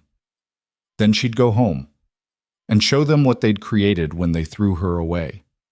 Kayla turned back toward the wasteland's interior, toward the shelter she'd established in a cave system about 2 miles from where she stood. She had hunting to do, strength to build, power to master. They'd rejected her thinking she was broken. They had no idea what they'd actually done. They'd freed something that had been caged for 19 years, something that couldn't be controlled or contained or pushed back down once it was loose. And when she was ready, when the moment was absolutely perfect, they'd learn exactly what happened when you cornered a dominant alpha and tried to destroy her. They'd learn that some things, once unleashed, could never be controlled again. Her wolf growled in agreement, and Kayla smiled as she walked back into the wasteland that had become her kingdom. Soon, she thought, very soon, the girl they'd rejected would return, and she wouldn't be asking for permission. The attack came 3 days later. Kayla was hunting near the border, closer than she'd ever dared before, when she heard the sounds. Not the careful footsteps of a patrol or the cautious movements of prey. This was chaos. Snarling, screaming, the clash of bodies hitting each other with bone-breaking force. A fight. She should have turned away, should have retreated deeper into the wasteland and let whatever was happening play out without her involvement. Getting caught near Skarnfell territory meant execution, and she wasn't ready yet, wasn't strong enough to face the whole pack. But curiosity pulled her forward. Kayla moved silently through the rocks until she could see what was happening. A Skarnfell patrol, 4 wolves in human form, were surrounded by at least a dozen ferals. But these weren't the disorganized, diseased creatures she'd been dealing with. These moved with coordination, working together to separate the patrol members and bring them down one by one. "Fall back!" one of the patrol wolves shouted. Kayla recognized him, Marcus, the older guard she'd overheard days ago. Blood streamed from a gash on his forehead. "Jace, get to the border stones!" A massive feral tackled him mid-sentence. They went down in a tangle of limbs and teeth. Marcus managed to shift partially, his hands becoming claws, his teeth lengthening, but the feral had already torn into his shoulder, deep. The kind of wound that would bleed out in minutes if he didn't get help. The youngest patrol member, Jace, was backed against a boulder with 3 ferals circling him like sharks. His eyes were wide with panic, breathing coming in short gasps. He couldn't be more than 20, probably only been on patrol duty for a few months. Still believed the patrols were safe, routine, boring. He was learning otherwise. He was going to die. They all were. Kayla watched from her hiding spot, heart pounding. This wasn't her problem. These wolves had stood by while she was rejected and exiled. Had probably laughed with the others, or at minimum done nothing to stop it. Had certainly made no effort to help her. She should let them die. Let the ferals tear them apart. Let their screams echo back to Skarnfell as a warning. Let the pack understand that the wasteland they'd thrown her into was more dangerous than they'd realized. Her wolf stirred, pressing against her control. Not in agreement, in opposition. The sensation was clear, insistent. Images flashed through her mind, the pack running together, hunting together, protecting each other. The fundamental wolf truth that pack meant survival, that abandoning packmates meant weakening the whole. Their pack, it seemed to say. Our pack. Even if they rejected us. "They're not our pack anymore," Kayla whispered, but her feet were already moving. She shifted mid-run, the transformation smooth and fast now, taking only seconds instead of the agonizing minutes it had required that first night. Her wolf form hit the first feral at full speed, slamming into its flank with enough force to crack ribs. The creature yelped and stumbled sideways. Kayla's jaws closed around its throat before it could recover. She bit down hard. Felt windpipe collapse. Tasted blood. The feral went limp. She dropped it and spun toward the next one. This one was ready for her, teeth bared, already lunging. They collided in the air with a sound like thunder. Kayla twisted, using the feral's momentum against it, and raked her claws down its exposed belly. Intestines spilled onto snow. More blood. More screaming. The other ferals turned toward this new threat. 10 sets of green eyes fixed on her, trying to process what they were seeing. A wolf, not pack, not feral, something else, had just killed 2 of their number in seconds. Kayla let her dominance pulse outward, not the gentle pressure she'd been practicing in private, not the careful control she'd been learning. This was full force, every ounce of power she'd discovered over 4 months in the wasteland, released all at once. The effect was immediate. Half the ferals dropped to the ground like someone had cut their strings, bellies pressed to snow, throats exposed, whimpering. Complete submission from creatures that should have been too far gone to recognize hierarchy. The rest hesitated, confused by the conflicting instincts warring inside them, attack the prey or submit to the superior predator. Kayla didn't give them time to decide. She tore through them with brutal efficiency. No technique, no formal training, just raw violence and the kind of dominance that made resistance impossible. She went for throats, for spines, for the killing strikes that ended fights in seconds. Within minutes, half the remaining ferals were dead. The survivors ran. Just turned and bolted back into the wasteland, abandoning their attack, their wounded, everything. Silence fell. Kayla stood in the center of the carnage, chest heaving, covered in blood that wasn't hers. 4 Skarnfell patrol wolves stared at her with expressions ranging from shock to outright terror. Marcus was the first to find his voice. He'd shifted back to human form, one hand pressed to the wound on his shoulder. Blood seeped between his fingers. What the hell? Kayla shifted back. The transformation left her naked. Her makeshift clothes had shredded during the shift. But she didn't care. Didn't try to cover herself, just stood there, chin raised, meeting their stares with complete calm. "You're welcome," she said. Jace's mouth fell open. You're supposed to be dead." "Disappointed?" "No, He looked at Marcus, then back at Kyla. "How are you alive? It's been 4 months in the wasteland. No one survives that long out here." "No one." Kayla smiled. It wasn't a friendly expression. "Turns out I'm harder to kill than everyone thought." Marcus was still staring at her like she was a ghost, or something worse. His eyes tracked over her body, cataloging changes. "Your scars. Your leg. You're not broken anymore." She took a step toward them. All 4 wolves tensed, hands moving toward weapons they weren't carrying.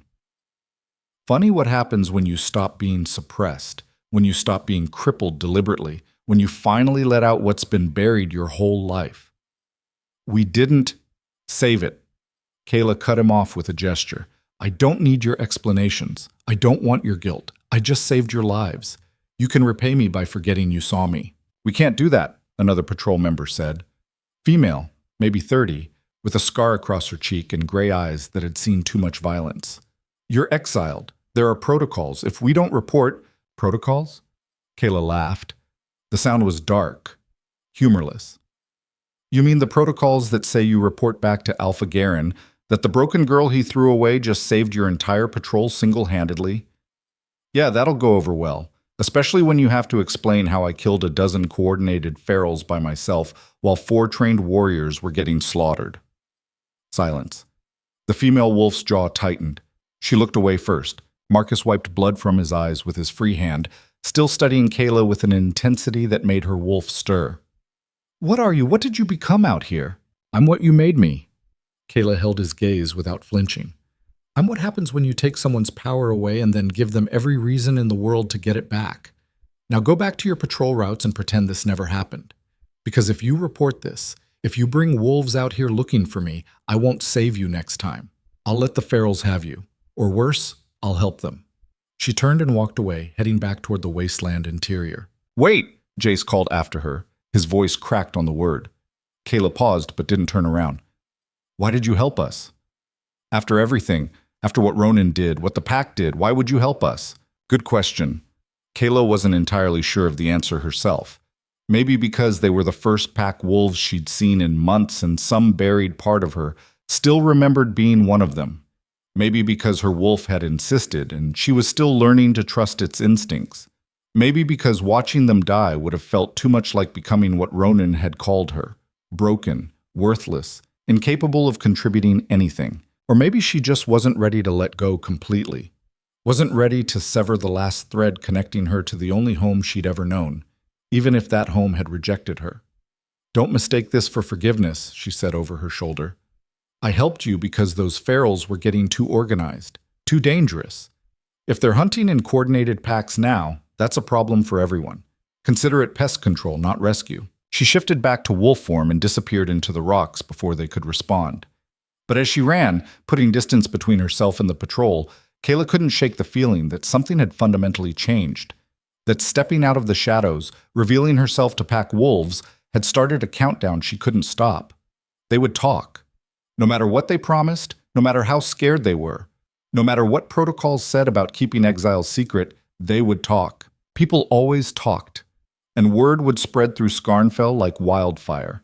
The dead girl had come back. And she wasn't dead at all. The war came to Scarnfell 2 weeks later.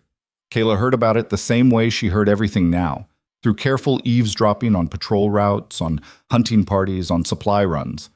The wolves talked more freely when they thought no one was listening. And Kayla had gotten very good at being invisible when she wanted to be. The Southern Packs, 3 of them working together, their alliance solidified over months of negotiation, had launched a coordinated assault on Scarnfell's eastern border. Not a raid or a skirmish or a territorial dispute. A full invasion meant to take the land and destroy the pack that held it. They'd been planning it for a while, apparently, waiting for Skarnfell to show weakness, waiting for the perfect moment to strike. And that moment had come. Kayla should have stayed away, should have let them fight it out while she continued building her strength in the wasteland. The smart play was to wait until both sides were exhausted and weakened, then make her move when resistance would be minimal. But curiosity, and something deeper she didn't want to examine too closely, pulled her toward the conflict. She approached the battlefield carefully, using every skill she'd learned over 4 months of survival. Moved like a shadow through the rocks, using wind direction to mask her scent, keeping to high ground where she could see without being seen. What she found made her blood run cold. Skarnfell was losing, badly. Kayla crouched on a rocky ridge overlooking the main engagement and watched wolves tear into each other with savage violence. The southern packs had brought easily 200 fighters, a combined force that represented almost their entire fighting strength. Skarnfell had maybe 80 wolves defending the border, and they were already falling back, already trying to regroup into defensive positions that kept collapsing under the weight of superior numbers. Bodies littered the snowy ground. Most of them wore gray, Skarnfell colors. Alpha Garen fought in the center of the chaos, a mountain of gray fur and controlled rage. Even old, even past his prime, even bleeding from a dozen wounds, he was devastating. Wolves fell before him like wheat before a scythe. Every movement was efficient, brutal, honed by decades of experience.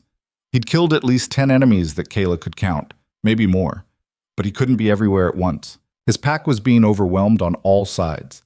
The southern wolves had better coordination, better strategy, better everything except raw individual power. And even that advantage was fading as exhaustion set in. Ronan fought near his father, trying to coordinate the defense. Kayla could see him shouting orders, directing wolves to reinforce weak points, attempting to create the kind of organized resistance that might turn the tide. But something was wrong, even from a distance. Even through the chaos of battle, Kayla could see it. Ronan's movements were off, hesitant. He'd start to engage an enemy and pull back at the last second, would give an order and then immediately countermand it, would move to support one flank and freeze halfway there, unable to commit. Like he was fighting himself as much as the enemy. Marcus had been right. The bond rejection had damaged him.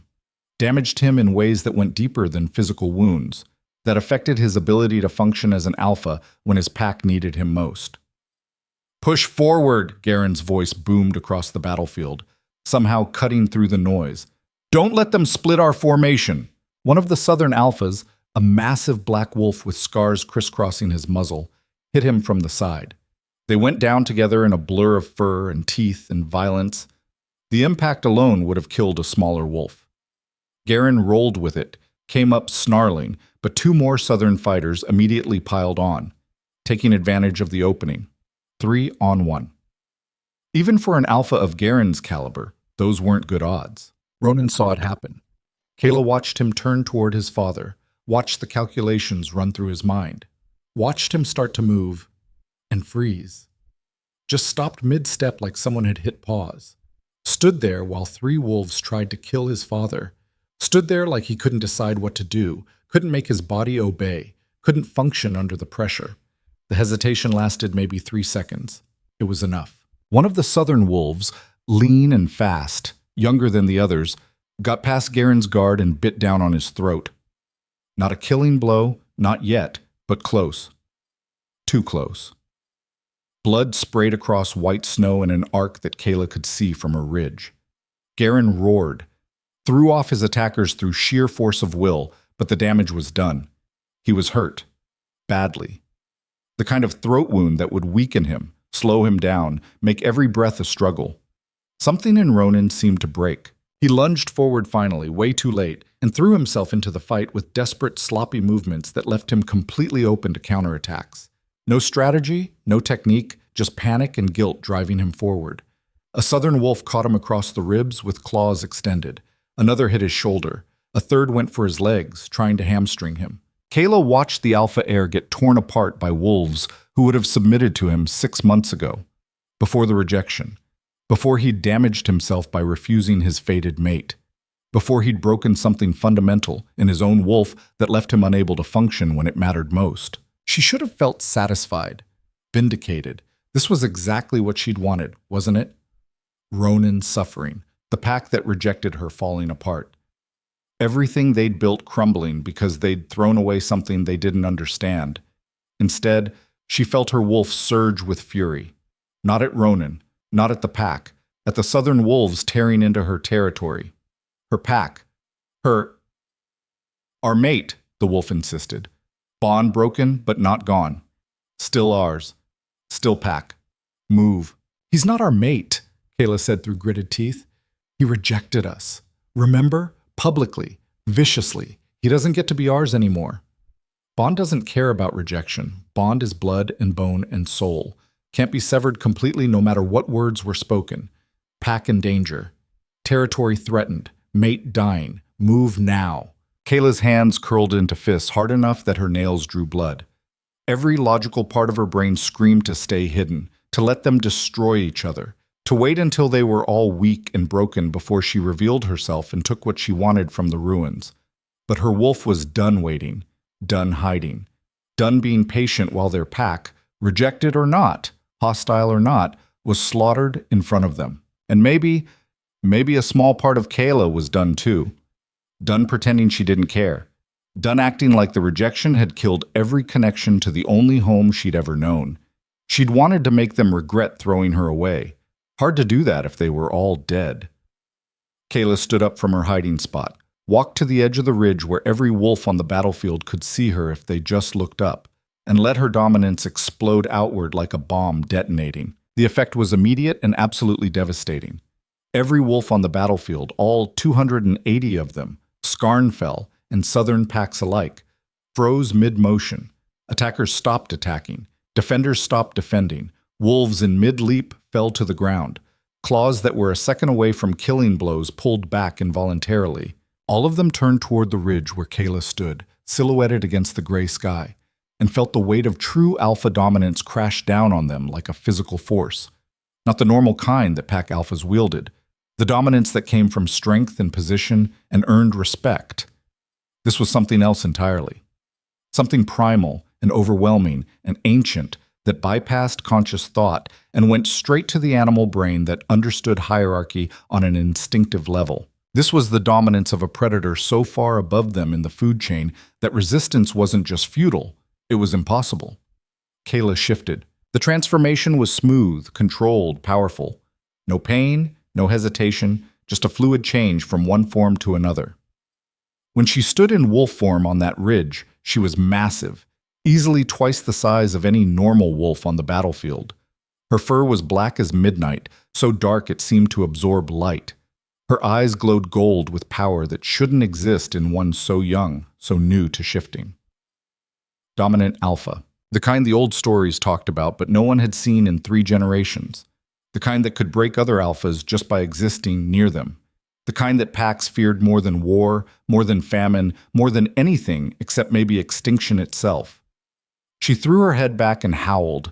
The sound rolled across the battlefield like thunder, primal and commanding and absolutely undeniable. It said, "This is my territory. These are my wolves. Touch them again and you will answer to me." For a moment, maybe 3 seconds, nothing happened. Then chaos erupted. Half the southern pack wolves dropped immediately to their bellies, submission flooding their system so fast and so completely they couldn't have resisted if they'd wanted to. The instinct to bow before a superior predator overrode everything else: training, loyalty to their own alphas, even the fear of punishment for showing weakness. They simply could not make themselves stand in the face of that dominance. The other half tried to resist, tried to fight the pressure crushing down on their wolves, tried to maintain their positions. A few even managed to stay on their feet, their own alpha blood giving them enough resistance to function. But they were rattled, confused. Their coordination, the thing that had been giving them the advantage all battle, shattered completely. The 3 southern alphas recovered faster than their fighters. Years of experience dealing with dominant wolves gave them more resistance. They turned toward the ridge as one, assessing this new threat. The massive black one, clearly the leader of the alliance, snarled something to his companions. They spread out, moving into flanking positions. Preparing to take down the threat together. Smart. Kayla leaped from the ridge. She covered the 100-foot drop without hesitation. landing in the middle of the battlefield with enough force to crack the frozen ground beneath her paws. Snow exploded outward in a ring. She hit the nearest southern wolf, a fighter, not an alpha, at full speed. Her jaws closed around its spine. One bite, one shake of her head. The crack of vertebrae breaking was sickeningly loud. She dropped the body and moved to the next target. The battlefield had been frozen in shock. Now it erupted into motion again. But everything had changed. The southern wolves were scattered, disorganized, trying to regroup while fighting against dominance that made their wolves want to flee or submit. The Skarnfell wolves, recognizing that something had shifted, even if they didn't understand what, rallied. Pushed back against enemies who were suddenly hesitant. Started gaining ground for the first time since the battle began. And Kayla tore through the southern lines like a force of nature. She'd never been trained for combat, had no formal knowledge of battle tactics or wolf warfare. But she had 4 months of surviving the wasteland, 4 months of killing to stay alive, 4 months of learning to trust her instincts and move without thinking. And she had dominance so overwhelming that most wolves couldn't even make themselves attack her. The ones who tried died fast. The 3 southern alphas finally converged on her, moving in coordinated strikes meant to bring down a single dangerous target. These were experienced fighters who'd killed dominant wolves before, who'd faced enemies stronger than themselves, and won through teamwork and strategy. They went for her from 3 directions simultaneously: throat, flanks, legs. Trying to cripple her mobility, trying to bring her down where numbers would overwhelm her. Kayla met them head-on instead of trying to dodge. The black alpha got there first. His jaws went for her throat in a killing strike that should have ended the fight. Kayla twisted at the last second, took the bite on her shoulder instead. Pain exploded hot and bright. His teeth sank deep, grinding against bone. She didn't pull away. Instead, she used his grip against him. Threw her weight sideways, dragging him off balance. Her own jaws caught his exposed throat while he was trying to recover. She bit down hard enough to crush his windpipe. The second alpha hit her from behind while she was occupied. Claws raked down her spine, tearing through fur and skin. Kayla released the black alpha, already dying, already choking on his own blood, and spun.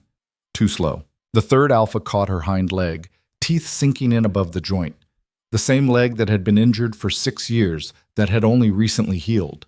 Pain shot through her, familiar and enraging. Kayla's dominance surged. Not a gradual increase, an explosion of power that made what she'd been using before look like a candle compared to a wildfire. Both attacking alphas yelped and released their holds involuntarily, their wolves forcing them to submit whether they wanted to or not. She didn't give them time to recover. Went for the one who'd grabbed her leg first. Caught him across the face with claws extended, tearing through an eye and most of his muzzle. He screamed, a very human sound coming from a wolf throat, and tried to retreat.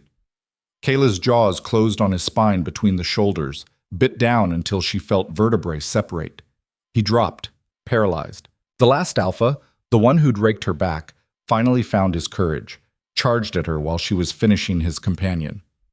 A desperate, all-or-nothing attack aimed at her injured shoulder. Kayla met the charge. They collided with enough force to crack ribs on both sides, rolled across the ground in a tangle of fur and teeth and blood. When they separated, the alpha was missing half his throat. Kayla stood over him while he bled out, chest heaving, covered in blood both hers and theirs. Complete silence fell across the battlefield. The southern pack wolves, who were still conscious and mobile, took one look at their dead alphas, all 3 of them, killed in less than 2 minutes, and broke. Just turned and ran. Abandoned the invasion, abandoned their wounded, abandoned everything in their desperate need to get away from whatever had just killed 3 experienced alphas like they were nothing more than ferals. The retreat turned into a rout. Within minutes, the only southern wolves left on the battlefield were the dead and the ones too injured to flee. Kayla stood in the center of the carnage and felt the weight of 200 stares. Every Skarnfell wolf on the battlefield was looking at her now, really looking, taking in her size, her power, the casual way she'd just ended a fight that should have killed her. She could smell their fear, their confusion, their awe mixed with horror. She shifted back to human form. The transformation left her naked and covered in blood, injuries already beginning to close. The bite on her shoulder was knitting itself back together. The claw marks on her spine were sealing, Even the leg wound, the one that should have crippled her again, was healing at visible speed. "Well," she said into the silence. Her voice carried across the battlefield despite not being particularly loud. "Aren't you going to thank me for saving your territory?" Nobody moved. Nobody spoke. They just stared. Then slowly, Alpha Garen pushed himself to his feet. His throat was torn, blood matting the gray fur on his chest and neck. But he was alive. He shifted back to human form with obvious effort, one hand pressed to the wound. When he spoke, his voice was rough, damaged by the injury. "Kayla Draven, you're supposed to be dead. Third person to tell me that this month." Kayla smiled without humor. "I'm starting to think you're all disappointed I survived." Garen's eyes, one brown, one clouded from an old injury, studied her with an intensity that made even her dominance feel tested. His gaze tracked over her body, noting every change. The muscle, the scars that had vanished, the leg that no longer showed any sign of damage. "What are you?" he asked finally. "What did you become out there?" "I'm what you tried to bury." Kayla's smile faded into something colder, something dangerous. "I'm what you crippled and suppressed and threw away because you were too scared of what I might become. Congratulations, by the way. You succeeded in making me exactly what you feared most." "You're—" Garen stopped. Started again. "That's not true. We never—" "Don't lie to me." Her voice dropped to something lethal. "I figured it out months ago. The raid that injured my leg when I was 6 years old? That wasn't random ferals attacking at just the right moment to cripple the girl with the dangerous bloodline. That was you. Or someone under your orders. Someone who knew what I was, what I could become, and decided to break me before I got strong enough to be a threat." Silence. The Skarnfell wolves were listening now, shock and horror and dawning understanding spreading through the crowd. "My wolf didn't go silent on its own," Kayla continued, her voice carrying to every corner of the battlefield. "It was suppressed, probably by the same healers who made sure my leg never healed properly. All those years of being told I was broken, defective, worthless, that was control. You kept me weak because you knew. You knew what I could become, and you were terrified." "We did what was necessary," Garen said quietly. "Dominant alphas are unstable, dangerous to pack stability. They tear hierarchies apart from the inside. History is full of packs that were destroyed by dominant wolves who couldn't be controlled. We couldn't risk, so you tried to destroy me instead." Kayla took a step forward. Every wolf nearby flinched back. "You crippled a 6-year-old child because you were afraid of what she might become. And when the fated bond activated anyway, when it threatened to expose what you'd done and give me the protection and status that would make it harder to keep me suppressed, you had your son reject me. Publicly, viciously. Made sure I was so humiliated, so broken, that even if I survived the exile, I'd never come back." She looked past Garen to where Ronan stood, covered in blood and injuries, staring at her like his entire world had just collapsed. "How's that working out for you?" she asked him directly. Ronan's mouth opened, closed. No words came out. He looked shattered, like whatever had been holding him together for 4 months had finally broken completely, like he was seeing her, really seeing her, for the first time and understanding exactly what he'd destroyed.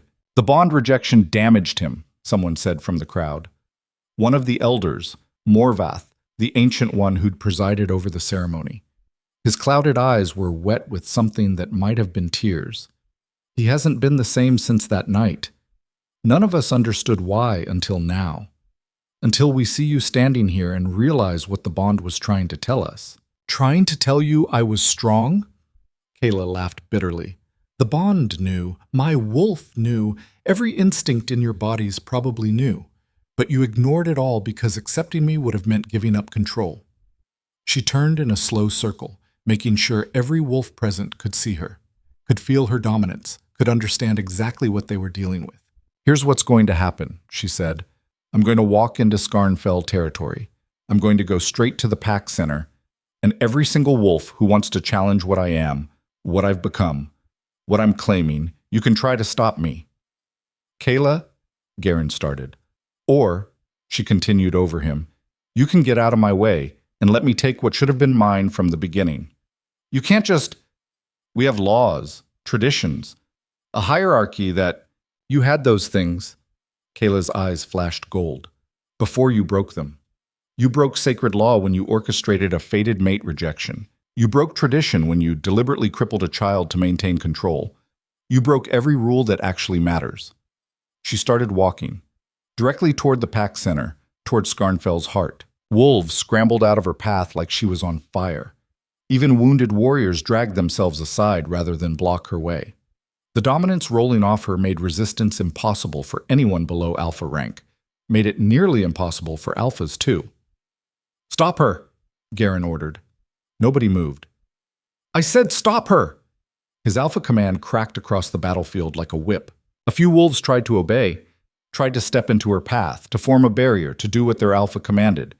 But the moment Kayla's attention focused on them, the moment her dominance targeted them specifically, they collapsed. Couldn't make their bodies work. Couldn't fight the instinct that screamed she was superior, she was dominant, she was alpha, in a way that transcended every rule they'd been taught. Kayla walked past them without breaking stride. Walked past the wounded, past the dying, past wolves who'd watched her get rejected and exiled and had done nothing to help. Walked until she reached Ronan. He stood in her path, blood streaming from a dozen wounds, ice-blue eyes haunted and lost and full of things he couldn't say. Up close, the damage was worse. He'd lost weight, probably 20 pounds. His face was gaunt, deep shadows under his eyes like he hadn't slept properly in months. His hand shook. "Kayla," he said, just her name, like he had 1,000 words backed up in his throat and only one could escape. "Move," she said. He swallowed hard, blood on his lips. "I'm sorry. For everything. For what I did in the bonding hall. For the rejection. For not understanding what... I don't want your apology. Please, if you just listen for 1 second, move, or I'll move you." Ronan's wolf surged, responding to the implicit threat. Gold flashed in his eyes. His alpha dominance pressed outward, trying to match hers, trying to force her to acknowledge his authority. It was like comparing a candle to a wildfire. Kayla's dominance crushed his without effort. Ronan gasped like he'd been physically struck, staggered backward, went down on one knee before he could stop himself. The submission was completely involuntary, his wolf recognizing something his human mind was still trying to deny. She was stronger, had always been stronger, buried under years of deliberate suppression, and now there was absolutely nothing holding her back. "Stay down," Kayla said quietly, "or I'll put you down permanently." She walked past him while he knelt in the blood-soaked snow, walked past his father who stood frozen in shock, walked past 200 wolves who'd never seen anything like her and didn't know how to process what they were witnessing, and she didn't look back. Behind her, she heard Garen's voice, shaking with something that might have been fear. "What have we done?" Good question, Kayla thought. Better question, what was she going to do now? She smiled as she walked toward Skarnfell proper, toward the confrontation she'd been building toward for 4 months. They'd tried to destroy her. Instead, they'd created their worst nightmare. A dominant alpha with nothing left to lose and everything to prove. And they were about to learn exactly what that meant. The walk to the pack center took 20 minutes. 20 minutes of complete silence except for her footsteps crunching through snow and the ragged breathing of wolves following at a distance. They didn't get close, couldn't make themselves approach, but they followed anyway, drawn by the same instinct that made them unable to look away from a predator moving through their territory. Kayla didn't acknowledge them, just walked with her head up and her shoulders back, naked and covered in drying blood, like she owned every inch of ground she touched. Because she did. The pack center came into view as she crested the final hill. It hadn't changed in 4 months, the same cluster of buildings arranged around a central square, the same training grounds off to one side, the same great hall where ceremonies and gatherings took place, where she'd been rejected in front of everyone who mattered. Wolves were already gathering in the square. Word had spread faster than she'd walked. Mothers pulled children inside. Warriors emerged from houses with weapons they wouldn't use. Elders stood in doorways with expressions that ranged from shock to resignation. Everyone was watching. Kayla walked into the center of the square and stopped, looked around at the hundreds of faces staring back at her. Some she recognized. Others were strangers. Younger wolves who'd grown up while she was being invisible, or maybe she'd just been too busy surviving to notice them. "Well," she said. Her voice carried across the square despite being barely above conversational volume. I'm back. Anyone want to tell me I don't belong here?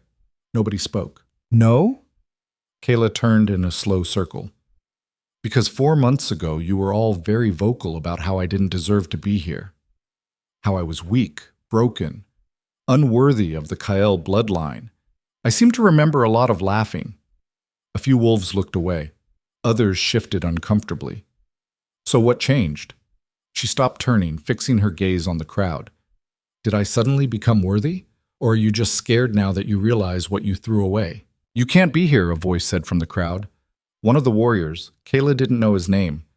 The exile was absolute. Coming back means what? She took a step toward him. He flinched. Execution? You're welcome to try. The warrior's jaw clenched. His hand went to the knife at his belt, but he didn't draw it, couldn't make himself complete the motion. That's what I thought. The crowd parted suddenly. Alpha Garen pushed through, still bleeding from his throat wound, but upright and moving. Ronan followed a step behind, looking like he'd aged 10 years in the past hour. Garen stopped 10 feet from Kayla. Close enough to talk, far enough to react if she attacked. Smart positioning from someone who'd survived decades as an alpha. This needs to stop, he said. His voice was rough, damaged, but still carried authority. Before it goes too far. Too far? Kayla laughed. You crippled me when I was 6 years old. You spent 13 years making sure I never realized what I was. You orchestrated my rejection and exile. And you think this is too far? We protected the pack. You protected yourselves, she cut him off. You saw what I could become and you were terrified that a dominant alpha would upset your comfortable hierarchy.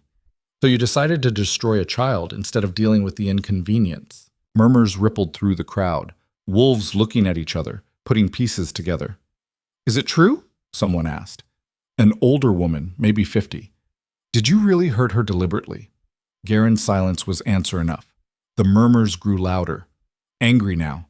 The raid, another voice said, Jace pushing through the crowd. His patrol had obviously made it back while she was walking. The one that killed her father and injured her leg, that was you? It was necessary, Garen said. She was 6 years old. She was dangerous. She was a child, Jace's voice cracked with fury. And you arranged for ferals to attack? Killed her father? Crippled her? What kind of alpha does that? The kind who puts pack survival above individual lives. Garen's eyes were hard. I've made difficult choices for 40 years. Choices none of you had the stomach to make. This was just one more. Difficult choices, Kayla repeated. Is that what you call murdering a 6-year-old's father and leaving her permanently injured? Your father would have protected you, would have trained you, would have helped you realize your potential. Garen met her eyes without flinching. He had to be removed. The injury was meant to keep you weak enough that your wolf stayed dormant. It should have worked. Should have. Kayla smiled without humor. But you made a mistake. You assumed exile would kill me, that I'd freeze or starve or get torn apart by ferals within the first week. Instead, you thrived. Garen studied her like she was a problem he couldn't solve. Got stronger, healed yourself, became exactly what we feared. Not exactly. Kayla's smile widened. I became worse, because now I'm strong, and I have every reason in the world to hate you. Ronan finally spoke. Kayla, please, don't wed. She turned toward him. You don't get to talk to me. You rejected me, publicly humiliated me, threw me away like garbage. You don't get to say my name like we're friends. I was trying to protect the pack. You were trying to protect yourself. Her voice rose for the first time. You felt the bond. You knew what it meant. And you were too much of a coward to accept it because that would have meant admitting your father was wrong, that the precious Kael bloodline had been lying to you your whole life. Ronan flinched like she'd hit him. That's not... The bond is still there, isn't it? Kayla took a step closer. Damaged, broken, but still there. You can feel it right now. Feel it pulling at you even though you rejected me, even though you tried to sever it completely. His silence was confirmation. How's that working out? She tilted her head. How's it feel to have your wolf constantly fighting against itself? To know you threw away something irreplaceable because you were afraid? I was wrong, Ronan said quietly. I know I was wrong.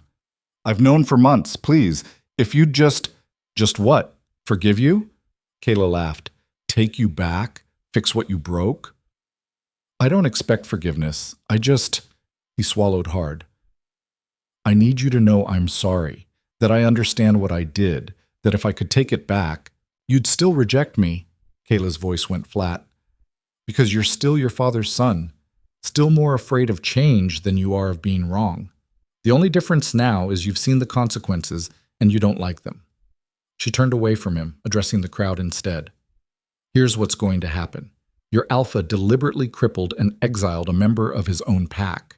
By pack law, that's grounds for challenge. By tradition, it gives me the right to demand his position. Gasps from the crowd. You can't, Garen started. Can't what? Challenge you? Kayla's eyes flashed gold. Watch me. I, Kayla Draven, formally challenge Alpha Garen Kale for leadership of the Skarnfell pack. The square erupted, wolves shouting over each other, some in support, most in shock. The elders pushed through the crowd, Morvath in the lead despite his age.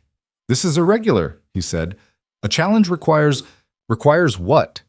Witnesses? You've got 300. Proper grounds? I just stated them.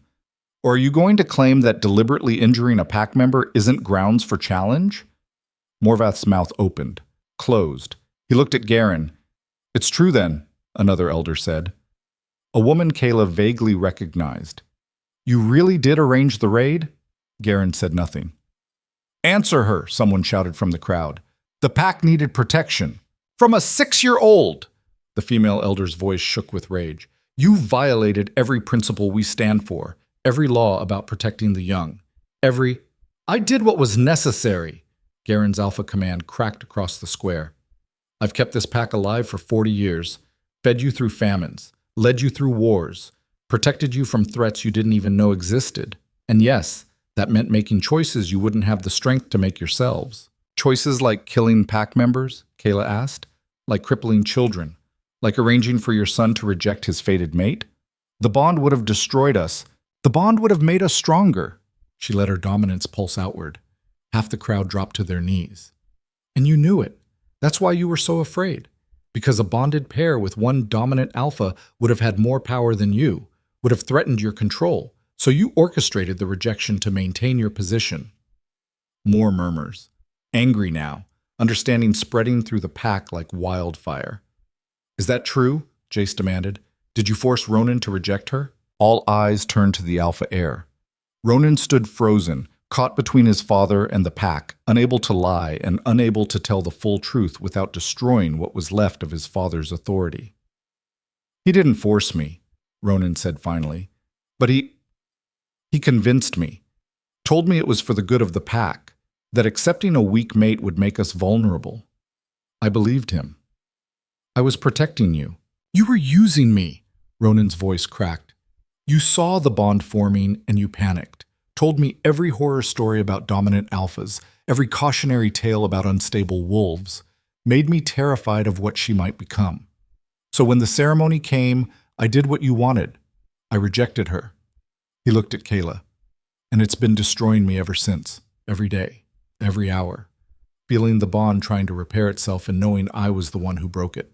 Touching, Kayla said, but it doesn't change anything. Garen arranged for my father's death, arranged for my injury, kept me weak deliberately, and when that wasn't enough, he had his son reject me. Any one of those things is grounds for challenge. All of them together? There's no question. The challenge is valid, Morvath said quietly. He looked old suddenly, every one of his 80-plus years showing. By law and tradition, Kayla Draven has the right to challenge for alpha position. No, Garen said. I won't accept it. She's exiled, by my order. That exile stands until what? Until I die in the wasteland like you planned? Kayla smiled. That ship has sailed. I'm here. I'm alive. And I'm calling you out in front of the entire pack. You can accept the challenge or you can admit you're afraid of me. Garen's jaw clenched. I'm not afraid of you. Then prove it. For a long moment, nobody moved. The entire pack held its breath, waiting to see what their alpha would do. Fine, Garen said finally. I accept your challenge. We fight at dawn tomorrow. Traditional rules, wolf form, no interference, fight to submission or death. No, Kayla said. Garen blinked. What? We fight now, right here, because I'm not giving you a night to plan or prepare or come up with ways to cheat. I wouldn't. You murdered my father. Kayla's voice rose to a shout. You crippled a child. You orchestrated a bond rejection. Forgive me if I don't trust you to play fair. The crowd roared approval. They wanted blood, wanted justice, wanted to see if the broken girl who'd come back from exile could actually do what she was claiming. Garen looked at his son. Ronan's face was blank, empty, like he'd retreated somewhere inside himself where he didn't have to deal with what was happening. No help there. Now, Kayla repeated. Or concede. Garen's eyes hardened. Very well. Clear the square. The pack scrambled to create space, pushed back to the edges, forming a rough circle maybe 50 feet across. Kayla stood in the center, still naked and bloody from the earlier fight. Garen walked to the opposite side, stripping off his shirt to reveal a torso covered in scars from 40 years of battles. Last chance to back down, he said. You first. Garen shifted. The transformation was fast, practiced, honed by decades of experience. His wolf form was massive, bigger than Ronan's, almost as big as Kayla's. Gray fur, scars visible even through the coat, eyes hard and calculating. He'd survived 40 years as alpha by being smart, not just strong. Kayla shifted to meet him. They circled each other slowly. Garen, looking for openings, for weaknesses, for any sign that her dominance was just for show and not backed by real fighting ability. Kayla let him look. Let him see that she had no formal training, no practice techniques. Let him think she'd won the earlier fight through dominance alone. Garen attacked, fast for his age, going for her throat in a classic alpha challenge move. Kayla twisted away, but not quite fast enough. His teeth caught her shoulder, not the same one the southern alpha had bitten, the other side. Pain flared. Garen's jaws clamped down, trying to get a solid grip that would let him throw her to the ground. Kayla's dominance surged. Not targeting Garen, he had too much alpha resistance for it to work directly, but every other wolf in the square felt it like a physical blow. Half of them collapsed. The rest struggled to stay on their feet. And Garen, distracted by the sudden pressure, loosened his grip just slightly. Kayla twisted free. Her claws raked across his face, missing his eyes by inches. Blood sprayed. Garen snarled and backed up, reassessing. They circled again. This time Kayla attacked first, went low, going for his legs instead of the throat everyone expected. Garen jumped back, but she'd anticipated it, adjusted mid-lunge and caught his flank instead. Her teeth sank in, tearing muscle. Garen howled and spun, catching her across the back with his claws. Deep furrows that would have crippled a normal wolf. Kayla barely felt them. The injuries were already starting to heal. They broke apart, both bleeding, both breathing hard. You heal fast, Garen said. Wolves could speak in their shifted forms if they tried, though it came out distorted. But you're still inexperienced, still making amateur mistakes. And you're old, Kayla shot back. Slowing down. That throat wound is affecting your breathing. I can hear it. Garen's eyes narrowed. He was right about her inexperience. She was making mistakes, leaving herself open, relying too much on dominance and healing instead of technique. If this fight dragged on, his experience would win. So she couldn't let it drag on. Kayla attacked again, but this time she attacked wrong, deliberately. Left her left side completely exposed while going for a throat strike that would never land. Garen saw the opening and took it, lunged for her exposed ribs, jaws open wide for a killing bite. Kayla's trap snapped shut. She twisted at the last second, took the bite on her shoulder instead of her ribs. Garen's momentum carried him forward, off balance, exactly where she wanted him. Her jaws closed on his throat. Not a killing bite. Not yet. Just enough pressure to make the message clear. I can end this whenever I want. Garen froze. The square went dead silent. Kayla held him there, teeth against his windpipe, dominance pressing down so hard that even Garen's alpha resistance was starting to crack. She could feel his wolf wanting to submit, fighting against decades of training that said alphas never submitted. She could kill him right now, one bite, one squeeze. Justice for her father, for her stolen childhood, for everything he'd taken from her. Her wolf wanted it, wanted his blood, wanted his death, wanted the satisfaction of ending the wolf who'd hurt them so badly. But something made her pause. Maybe it was the way the pack was watching, shocked and awed, and a little terrified. Maybe it was knowing that killing him would make her exactly what he'd feared, unstable, dangerous, ruled by emotion instead of logic. Or maybe it was just that death was too easy, too quick. Garen wouldn't learn anything from dying. Kayla released him, stepped back, shifting to human form while he stayed in wolf form on the ground, bleeding from a dozen wounds. "Yield," she said. Garen shifted back slowly, sat in the snow, one hand pressed to his throat where her teeth had been. His eyes met hers, and for the first time since she'd known him, she saw something other than cold calculation. She saw defeat. "I yield," he said quietly. The square erupted, wolves shouting, some in celebration, some in shock, all of them processing what they'd just witnessed. The broken girl had just beaten their alpha, had him at her mercy and chosen not to kill him, had won. Kayla stood in the center of the square, covered in blood, both hers and Garen's, and felt something settle inside her chest. Not satisfaction exactly, not vindication, just completion. This was what she'd been building toward for 4 months. Elder Morvath stepped forward, his ancient voice somehow cutting through the noise. "By the laws of challenge, by the traditions of our pack, I declare Garen Kale defeated."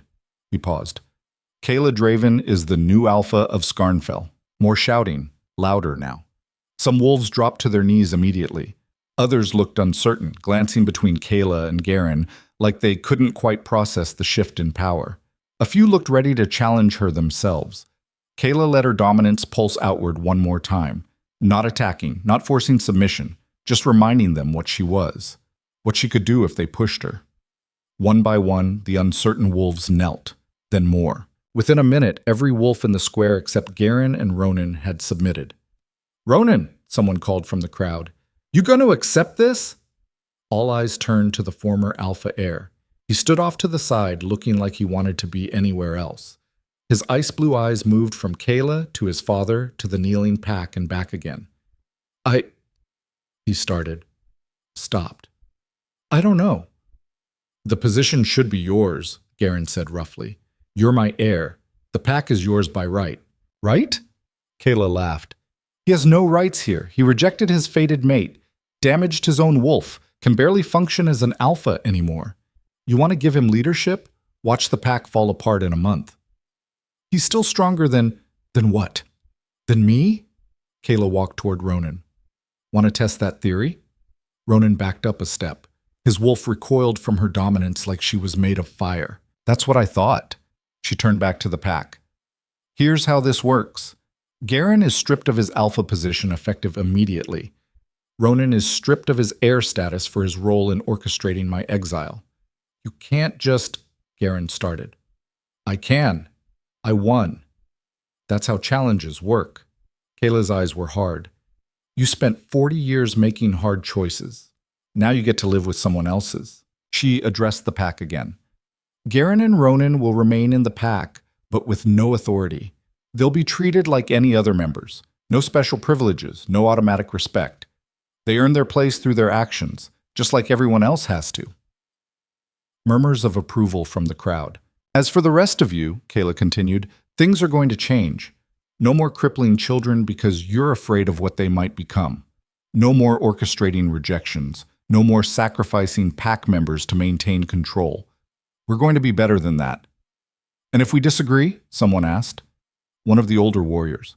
"Then challenge me." Kayla met his eyes. "That's how this works, right? You think you can lead better? Step up. Fight me for it.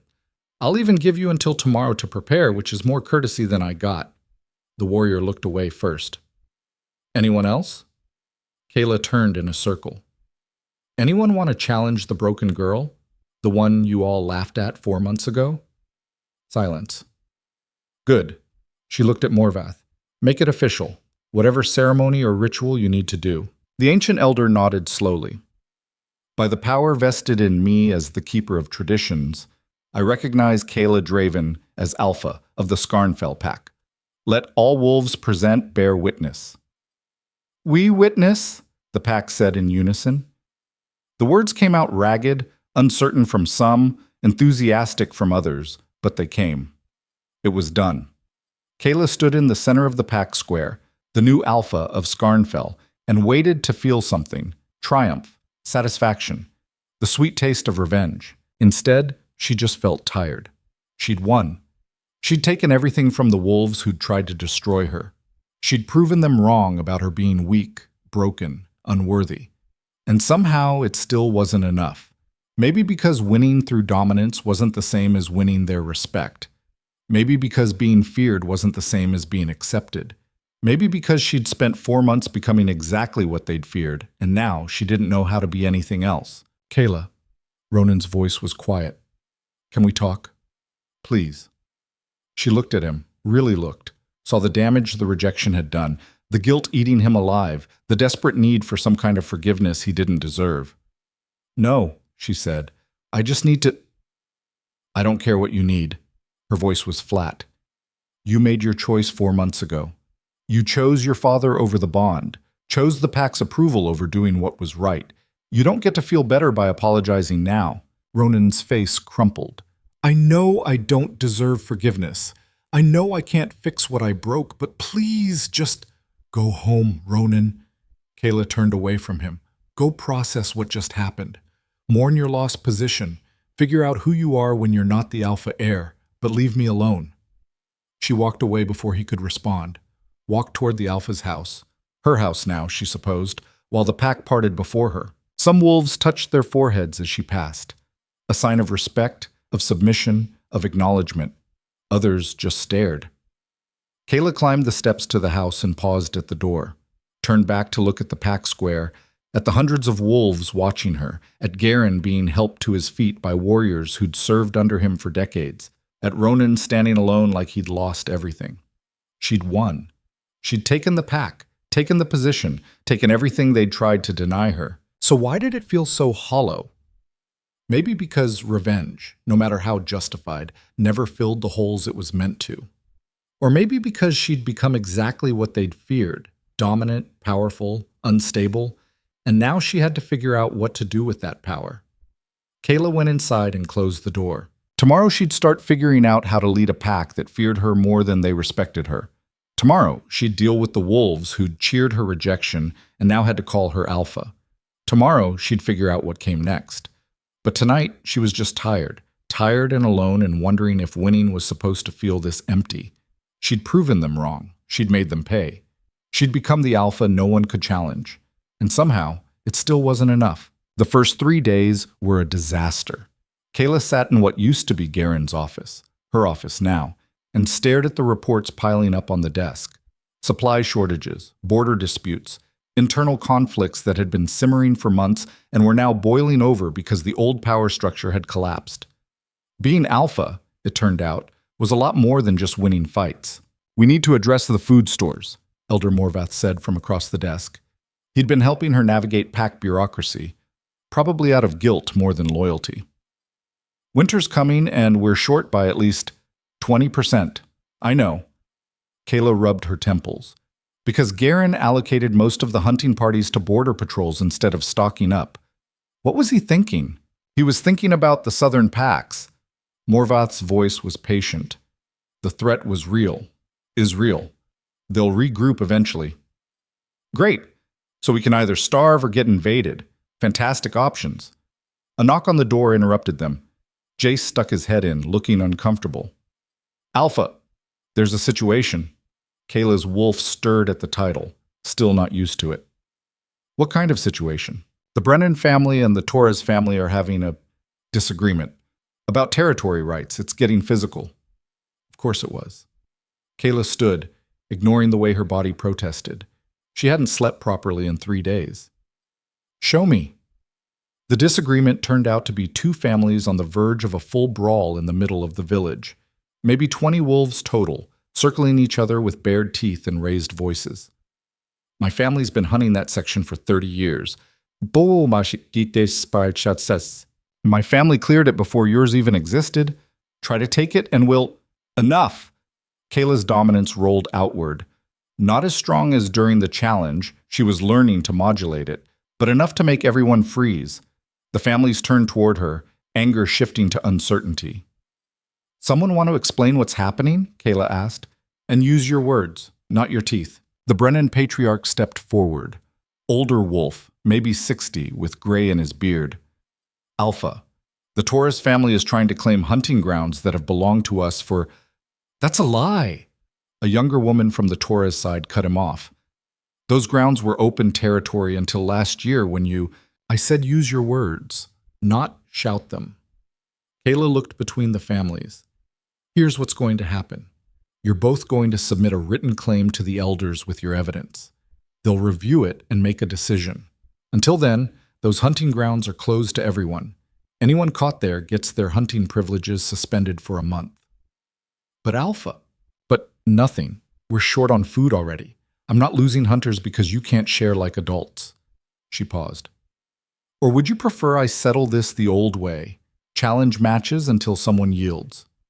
Both families looked at the ground. "That's what I thought. Dismissed." They scattered, still shooting glares at each other, but backing down. Kayla watched them go and felt exhaustion settle deeper into her bones. This was going to be every day, wasn't it? Petty disputes and resource management and politics she'd never been trained for. "You handled that well," Jay said quietly. "I threatened them into submission. That's not handling it. That's postponing the problem." "Still counts." "Maybe. But it didn't feel like leading. It felt like barely holding chaos together with dominance and intimidation." Kayla walked back toward the Alpha house, nodding to wolves who ducked their heads as she passed. Acknowledgement, submission, fear. None of them looked at her like a real alpha, like someone they trusted to protect them. They looked at her like a predator they were trying not to provoke. She was almost to the house when she heard the voice. "Kayla, please. I need to talk to you." Ronan stood on the path ahead, looking like he'd been waiting for her. He'd lost more weight in 3 days, dark circles under his eyes, suggesting he wasn't sleeping either. "I told you to leave me alone," Kayla said. I know, but this isn't about— it's about the pack, the Southern Territories. They're planning another attack." That got her attention. "How do you know?" "I still have contacts. Scouts who trust me more than they trust the current situation." He swallowed. "They're regrouping faster than expected. New leadership. They'll be ready to invade again within a month." "And you're telling me this because—" "Because whatever happened between us, I still care about this pack." Ronan's voice was steady despite the exhaustion. "I messed up, I know that. But Scarnfell is still my home. These wolves are still my family. I won't let them die because I'm too proud to help." Kayla studied him, looking for the lie, the manipulation, the angle, but all she saw was a broken wolf trying to do the right thing for once. "Fine, tell me what you know." They talked for an hour. Ronan shared everything his scouts had reported. Troop movements, new alliances forming, weaknesses in Scarnfell's current defenses. He knew the territory better than she did, knew the strategic positions, knew where attacks would likely come from. "We need to reinforce the eastern border," he said, pointing at a map he'd brought. "Double the patrols here, and we need to reach out to the western packs, form alliances of our own. The western packs hate us. They hate Garen. They might give you a chance. You're new, different." He paused. "You're also terrifying, which helps." Despite everything, Kayla almost smiled. "Terrifying? That's what you're going with?" "You killed 3 alphas in under 2 minutes. Word's spreading. The other packs are paying attention." "Paying attention isn't the same as wanting to help." "No, but it's a start." Ronan rolled up the map. "I can make introductions if you want. Set up meetings. I still have connections even if I don't have a title anymore." Kayla wanted to say no. Wanted to tell him she didn't need his help, didn't need anything from the wolf who'd rejected her. But the pack needed those alliances, needed every advantage they could get. "Set up the meetings," she said finally. "But Ronan, this doesn't fix what you did, doesn't earn forgiveness." "I know." His voice was quiet. "I'm not doing this for forgiveness. I'm doing it because it's right." He left before she could respond. Kayla stood alone on the path and wondered if people could actually change. If a wolf who'd chosen wrong could learn to choose right. If damage done could ever be repaired even if it couldn't be undone. She didn't have answers, but maybe that was okay. Maybe not having answers was part of being a real alpha instead of the dominant predator everyone feared. The meetings with the Western packs happened over the next 2 weeks. Kayla traveled with a small delegation, Ronan, Jace, and Elder Morvoth, to neutral territory where pack leaders gathered to discuss alliances. She'd expected hostility, suspicion, maybe outright rejection. What she got was complicated. "You're the dominant alpha," the leader of the Frost Ridge pack said. She was maybe 40, with silver hair and scars across her face. "The one who killed 3 Southern alphas." "I am," Kayla said. "And you overthrew Garen Kale." "I challenged him legally and won." The Frost Ridge Alpha studied her. "Why should we ally with Skarn Fell? Garen burned those bridges years ago. What makes you different?" Good question. Kayla could have relied on dominance, could have intimidated them into submission, but that would just make her Garen with more power. "I'm different because I know what it's like to be thrown away," she said instead. "To be treated like you don't matter because you're not strong enough or useful enough. Garen ruled through fear and control. I don't want that. I want to build something better." Better how? Better as in we don't sacrifice our own people to maintain power. Better as in we actually honor the bonds and traditions we claim to value. Better as in when we make alliances, we keep them. She leaned forward. "Garen would have promised you anything and betrayed you the moment it was convenient. I'm promising you honesty. Work with us and I'll have your back. But cross us and you'll deal with me directly. No games, no politics, just straight truth." The Frost Ridge Alpha was quiet for a long moment. Then she laughed. "You're either incredibly brave or incredibly stupid. Probably both." "I like that." She extended her hand. "We'll ally with Skarnfell, provisionally. You prove you're different from Garen, we'll make it permanent." They shook. 1 pack down, 2 more to go. The second pack, Mountain Stone, was harder. Their alpha was old, traditional, skeptical of change. "A dominant alpha is dangerous," he said bluntly. "History shows they destroy more packs than they save." "History also shows they appear during times of crisis," Kayla countered. "When packs need something more than normal leadership. The Southern Territories are uniting. Without a unified response, they'll pick us off one by one." "And you think you can unite us?"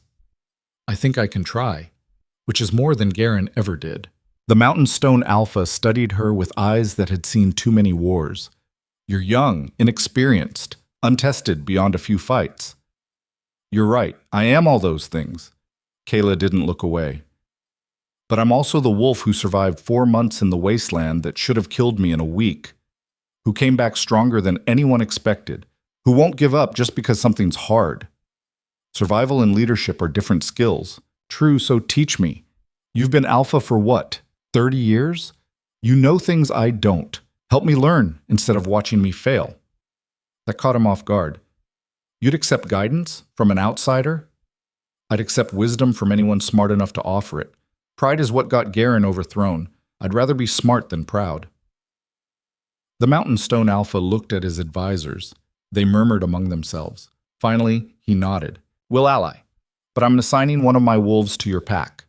To observe. To report back. If you're truly different, we'll support you fully. If not..." He didn't finish the threat. "Fair enough," Kayla said. 2 packs allied, 1 more to go. The third pack, River Run, didn't want to meet at all. "They've gone neutral," Ronan explained on the way back to Skarnfell. "Declared they won't take sides in any conflict." "That's their right," Kayla said. "Can't force them." "No, but it weakens our position. 2 packs allied isn't enough to counter the Southern Territories." "Then we make it enough." Kayla looked at the map again, seeing the territories differently now. Not as fixed boundaries, but as fluid possibilities. The Southern packs are stronger in numbers but weaker in coordination. They're an alliance of convenience. We hit them hard enough, fast enough, that alliance will fracture. That's a big gamble. Everything's a gamble. She rolled up the map. We work with what we have, make the best choices we can, and hope it's enough. The attack came 3 weeks later, exactly when Ronan's scouts predicted. But this time, Skarnfell was ready. Kayla had reinforced the borders, repositioned patrols, established supply lines with their new allies. When the southern packs hit the eastern border with 200 fighters, they found 150 defenders who didn't break, didn't scatter, didn't panic, and they found Kayla waiting for them. The battle was brutal, but shorter than the first one. The Southern Wolves had lost their alpha leadership, and their new commanders weren't prepared for coordinated resistance. Every time they tried to break through, Frost Ridge or Mountain Stone reinforcements arrived to shore up the line. Kayla fought in the thick of it, not hanging back like Garen used to. She wanted the Southern packs to see her, to understand that challenging Skarnfell meant going through her personally. It worked. The Southern forces broke after 2 hours of fighting, retreated in disorder, leaving their wounded behind. It wasn't a complete victory. Skarnfell lost 14 wolves, with dozens more injured, but it was enough. The invasion was stopped. The pack celebrated that night. Fires burned in the village square, meat roasted, wolves sang old victory songs. Kayla walked among them, accepting congratulations, checking on the wounded, making sure families of the fallen knew their sacrifice mattered. She found Ronan sitting alone on the edge of the celebration, watching but not participating. "You should be celebrating," she said. "Your intelligence is what let us prepare." "I'm just glad it helped." He looked up at her. "You fought well, led well. The pack's starting to see it." "Starting to. Not quite there yet." "Give them time. Fear turns to respect, turns to trust. But it's a process." Kayla sat down beside him. Not too close, but not hostile either. "Can I ask you something?" "Always." "Why did you really reject me? Not the reasons your father gave you, the real reason." Ronan was quiet for a long time. "I was afraid," he said finally. "Of you, of what you might become, of what accepting the bond would mean for me." He looked at his hands. "I was raised to believe being alpha meant being in control. Always. And the bond would have meant giving up some of that control, sharing power, accepting that someone else might be stronger than me. I am stronger than you," Kayla said. "Not cruel, just factual." "I know. I think I always knew. That's why I was so afraid." He met her eyes. "And I chose fear over courage, chose ego over truth. I rejected you because accepting you would have meant admitting I wasn't the strongest wolf in the room anymore. And now? Now I understand that being strong isn't the same as being good. That real courage is admitting when you're wrong and trying to do better." He paused. "I can't fix what I broke, but I can try to be the wolf I should have been, even if it's too late for us." Kayla didn't respond immediately. Watched the celebration, the pack coming together, the hope starting to replace fear in their expressions. "It is too late for us," she said finally. "The bond is too damaged, and even if it wasn't, I don't know if I could trust you again, not the way a mate should." "I understand. But that doesn't mean you can't find your place here. The pack needs good wolves, wolves who've learned from their mistakes. Maybe that can be you." Ronan's eyes were wet. "I'd like that, if you'll let me." "I'll let you." She stood. "But Ronan, you earn it, every day. Don't expect special treatment because of who you used to be." "I won't, I promise." Kayla left him there and rejoined the celebration. Let herself relax for the first time in weeks, accept a cup of mead from a warrior who'd fought beside her, listen to stories from wolves who were starting to see her as more than just a dominant predator. It wasn't perfect. There were still wolves who feared her more than they respected her. Still problems to solve, conflicts to mediate, threats on the horizon. But it was better. And better was enough for now. The real test came 2 months later. Kayla was in her office reviewing supply reports when Elder Morvath knocked. "Alpha, Garen is asking to speak with you, says it's important." Kayla's first instinct was to refuse, but curiosity won. "Send him in." Garen looked different than the last time she'd seen him. Older, diminished. The wounds from their fight had healed, but something else had changed. The confidence, the certainty he'd always carried. It was gone. "Thank you for seeing me," he said. "What do you want, Garen?" "To apologize." That shocked her into silence. Garen sat down uninvited, moving like every joint hurt. "I've had time to think about what I did. To you. To your father. To the pack." He looked at his hands. "I told myself it was for the greater good, that sacrificing one child was acceptable if it protected hundreds of others. I believed that. Truly believed it. And now? Now I see it for what it was. Cowardice. I was afraid of change, afraid of losing control, so I destroyed a child's life to maintain my position, called it duty, called it necessity. He finally looked up at her. I was wrong, and I'm sorry. Kayla studied him, looking for the manipulation, the angle, but all she saw was a broken old wolf who'd finally realized the cost of his choices. "You killed my father," she said quietly, "crippled me for 13 years, orchestrated my rejection and exile. And you think an apology is enough? No.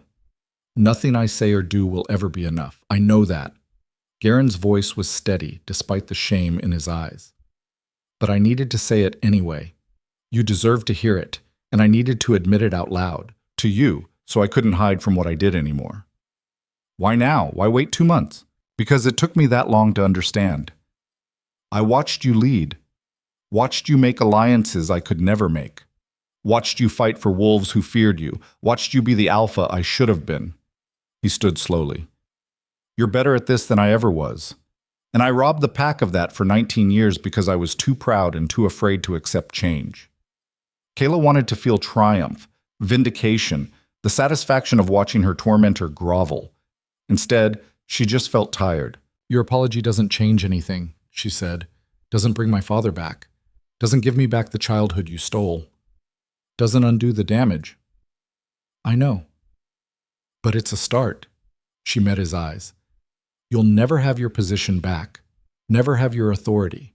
But if you want to actually help the pack instead of controlling it, there might be a place for that." Garen looked stunned. "You'd let me? After everything, I'd let you try to do better? The same chance I'm giving everyone else, including myself." She paused. "But Garen, you hurt this pack again, in any way, and I won't show mercy twice." "Understood, Alpha." He left quietly, shoulders bent, looking every one of his 60-plus years. Kayla sat alone in the office and wondered if people could truly change, or if they just learned to live with what they'd done. Maybe it didn't matter. Maybe what mattered was trying. Making the choice to be better even when it was hard, even when it cost you, even when you'd already failed before. She'd been broken and survived it, been rejected and come back stronger, been afraid and chosen courage anyway. Not because she was perfect, not because she had all the answers, but because giving up would have meant letting the wolves who hurt her win. And Kayla Draven was done losing. 3 months into her leadership, the pack started to change in ways Kayla hadn't expected. Wolves who'd been silent started speaking up in council meetings. Families who'd feuded for years started working together.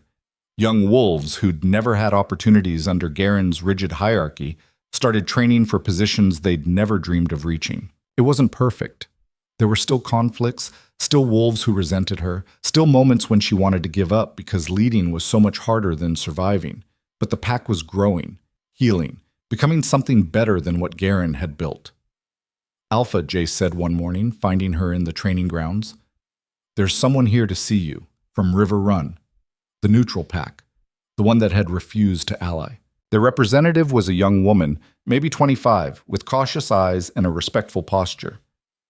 "Alpha Kayla, my name is Sarah. I've been sent to discuss a potential alliance." Kayla's wolf perked up.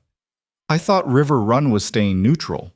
"We were, but we've been watching how you lead, how you fight, how you treat wolves who wronged you." Sarah paused.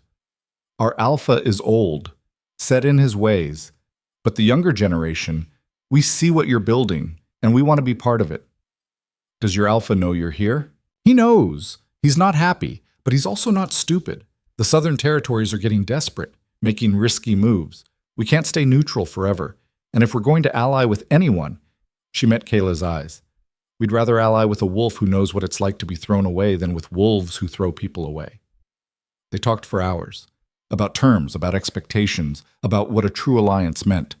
By the end, River Run had committed to supporting Skarnfell, 3 allied packs, strong enough to stand against any threat. Kayla walked Sarah back to the border and stood watching her leave, feeling something settle inside her chest. She'd done it, not through fear or dominance or violence, through showing up, doing the work, being the alpha she wished she'd had instead of the one that had hurt her. "You're smiling," a voice said behind her. Kayla turned to find Ronan standing a respectful distance away. He'd been working in the pack again, nothing glamorous, just patrols and training sessions, but working, contributing, slowly earning back the respect he'd lost. "Just thinking," she said, about how 4 months ago I was dying in the wasteland, and now I'm standing here with 3 allied packs in a territory that's actually thriving." Ronan smiled. It looked strange on his face after months of grief, but genuine. "You earned it, every bit of it." "We earned it," Kayla corrected. "The pack. Everyone who chose to try instead of giving up." They stood in comfortable silence for a moment, watching the sunset paint the sky in shades of orange and purple. "Kayla," Ronan said finally, "I know I can't fix what I broke. I know the bond is too damaged, and even if it wasn't, you'd be right not to trust me. But I need you to know, I'm proud of you, of what you've become. You're the alpha this pack always needed." "I'm the alpha they created when they tried to destroy me," Kayla said. "But there was no bitterness in it, just truth. Maybe that's the point. Maybe we're all just products of how we respond to the worst things that happen to us. And you responded by becoming strong. I responded by surviving. The strength came later." She looked at him. "You're responding too. Not perfectly, but you're trying. That counts for something. Does it count enough that we could be friends? Eventually?" Kayla considered that. The wolf who'd rejected her, who'd broken her publicly, who'd been part of the system that tried to destroy her. Could she forgive him? Probably not completely. The damage went too deep. But could she accept him as someone trying to do better, someone learning from his mistakes? Maybe. "Ask me again in a year," she said, "after you've proven you mean it." "Fair enough." Ronan smiled again. "I can wait a year." He left her alone with the sunset, and Kayla stood there feeling something she hadn't felt in a very long time. Peace. Not the absence of conflict. There would always be challenges, threats, problems to solve. But peace with who she was, what she'd become, the choices she'd made to get here. They'd called her broken, thrown her away like garbage, tried to erase her completely. Instead, they'd forged something they could never control. An alpha who understood both strength and compassion, who knew what it meant to suffer and chose not to inflict that suffering on others, who led not through fear but through example.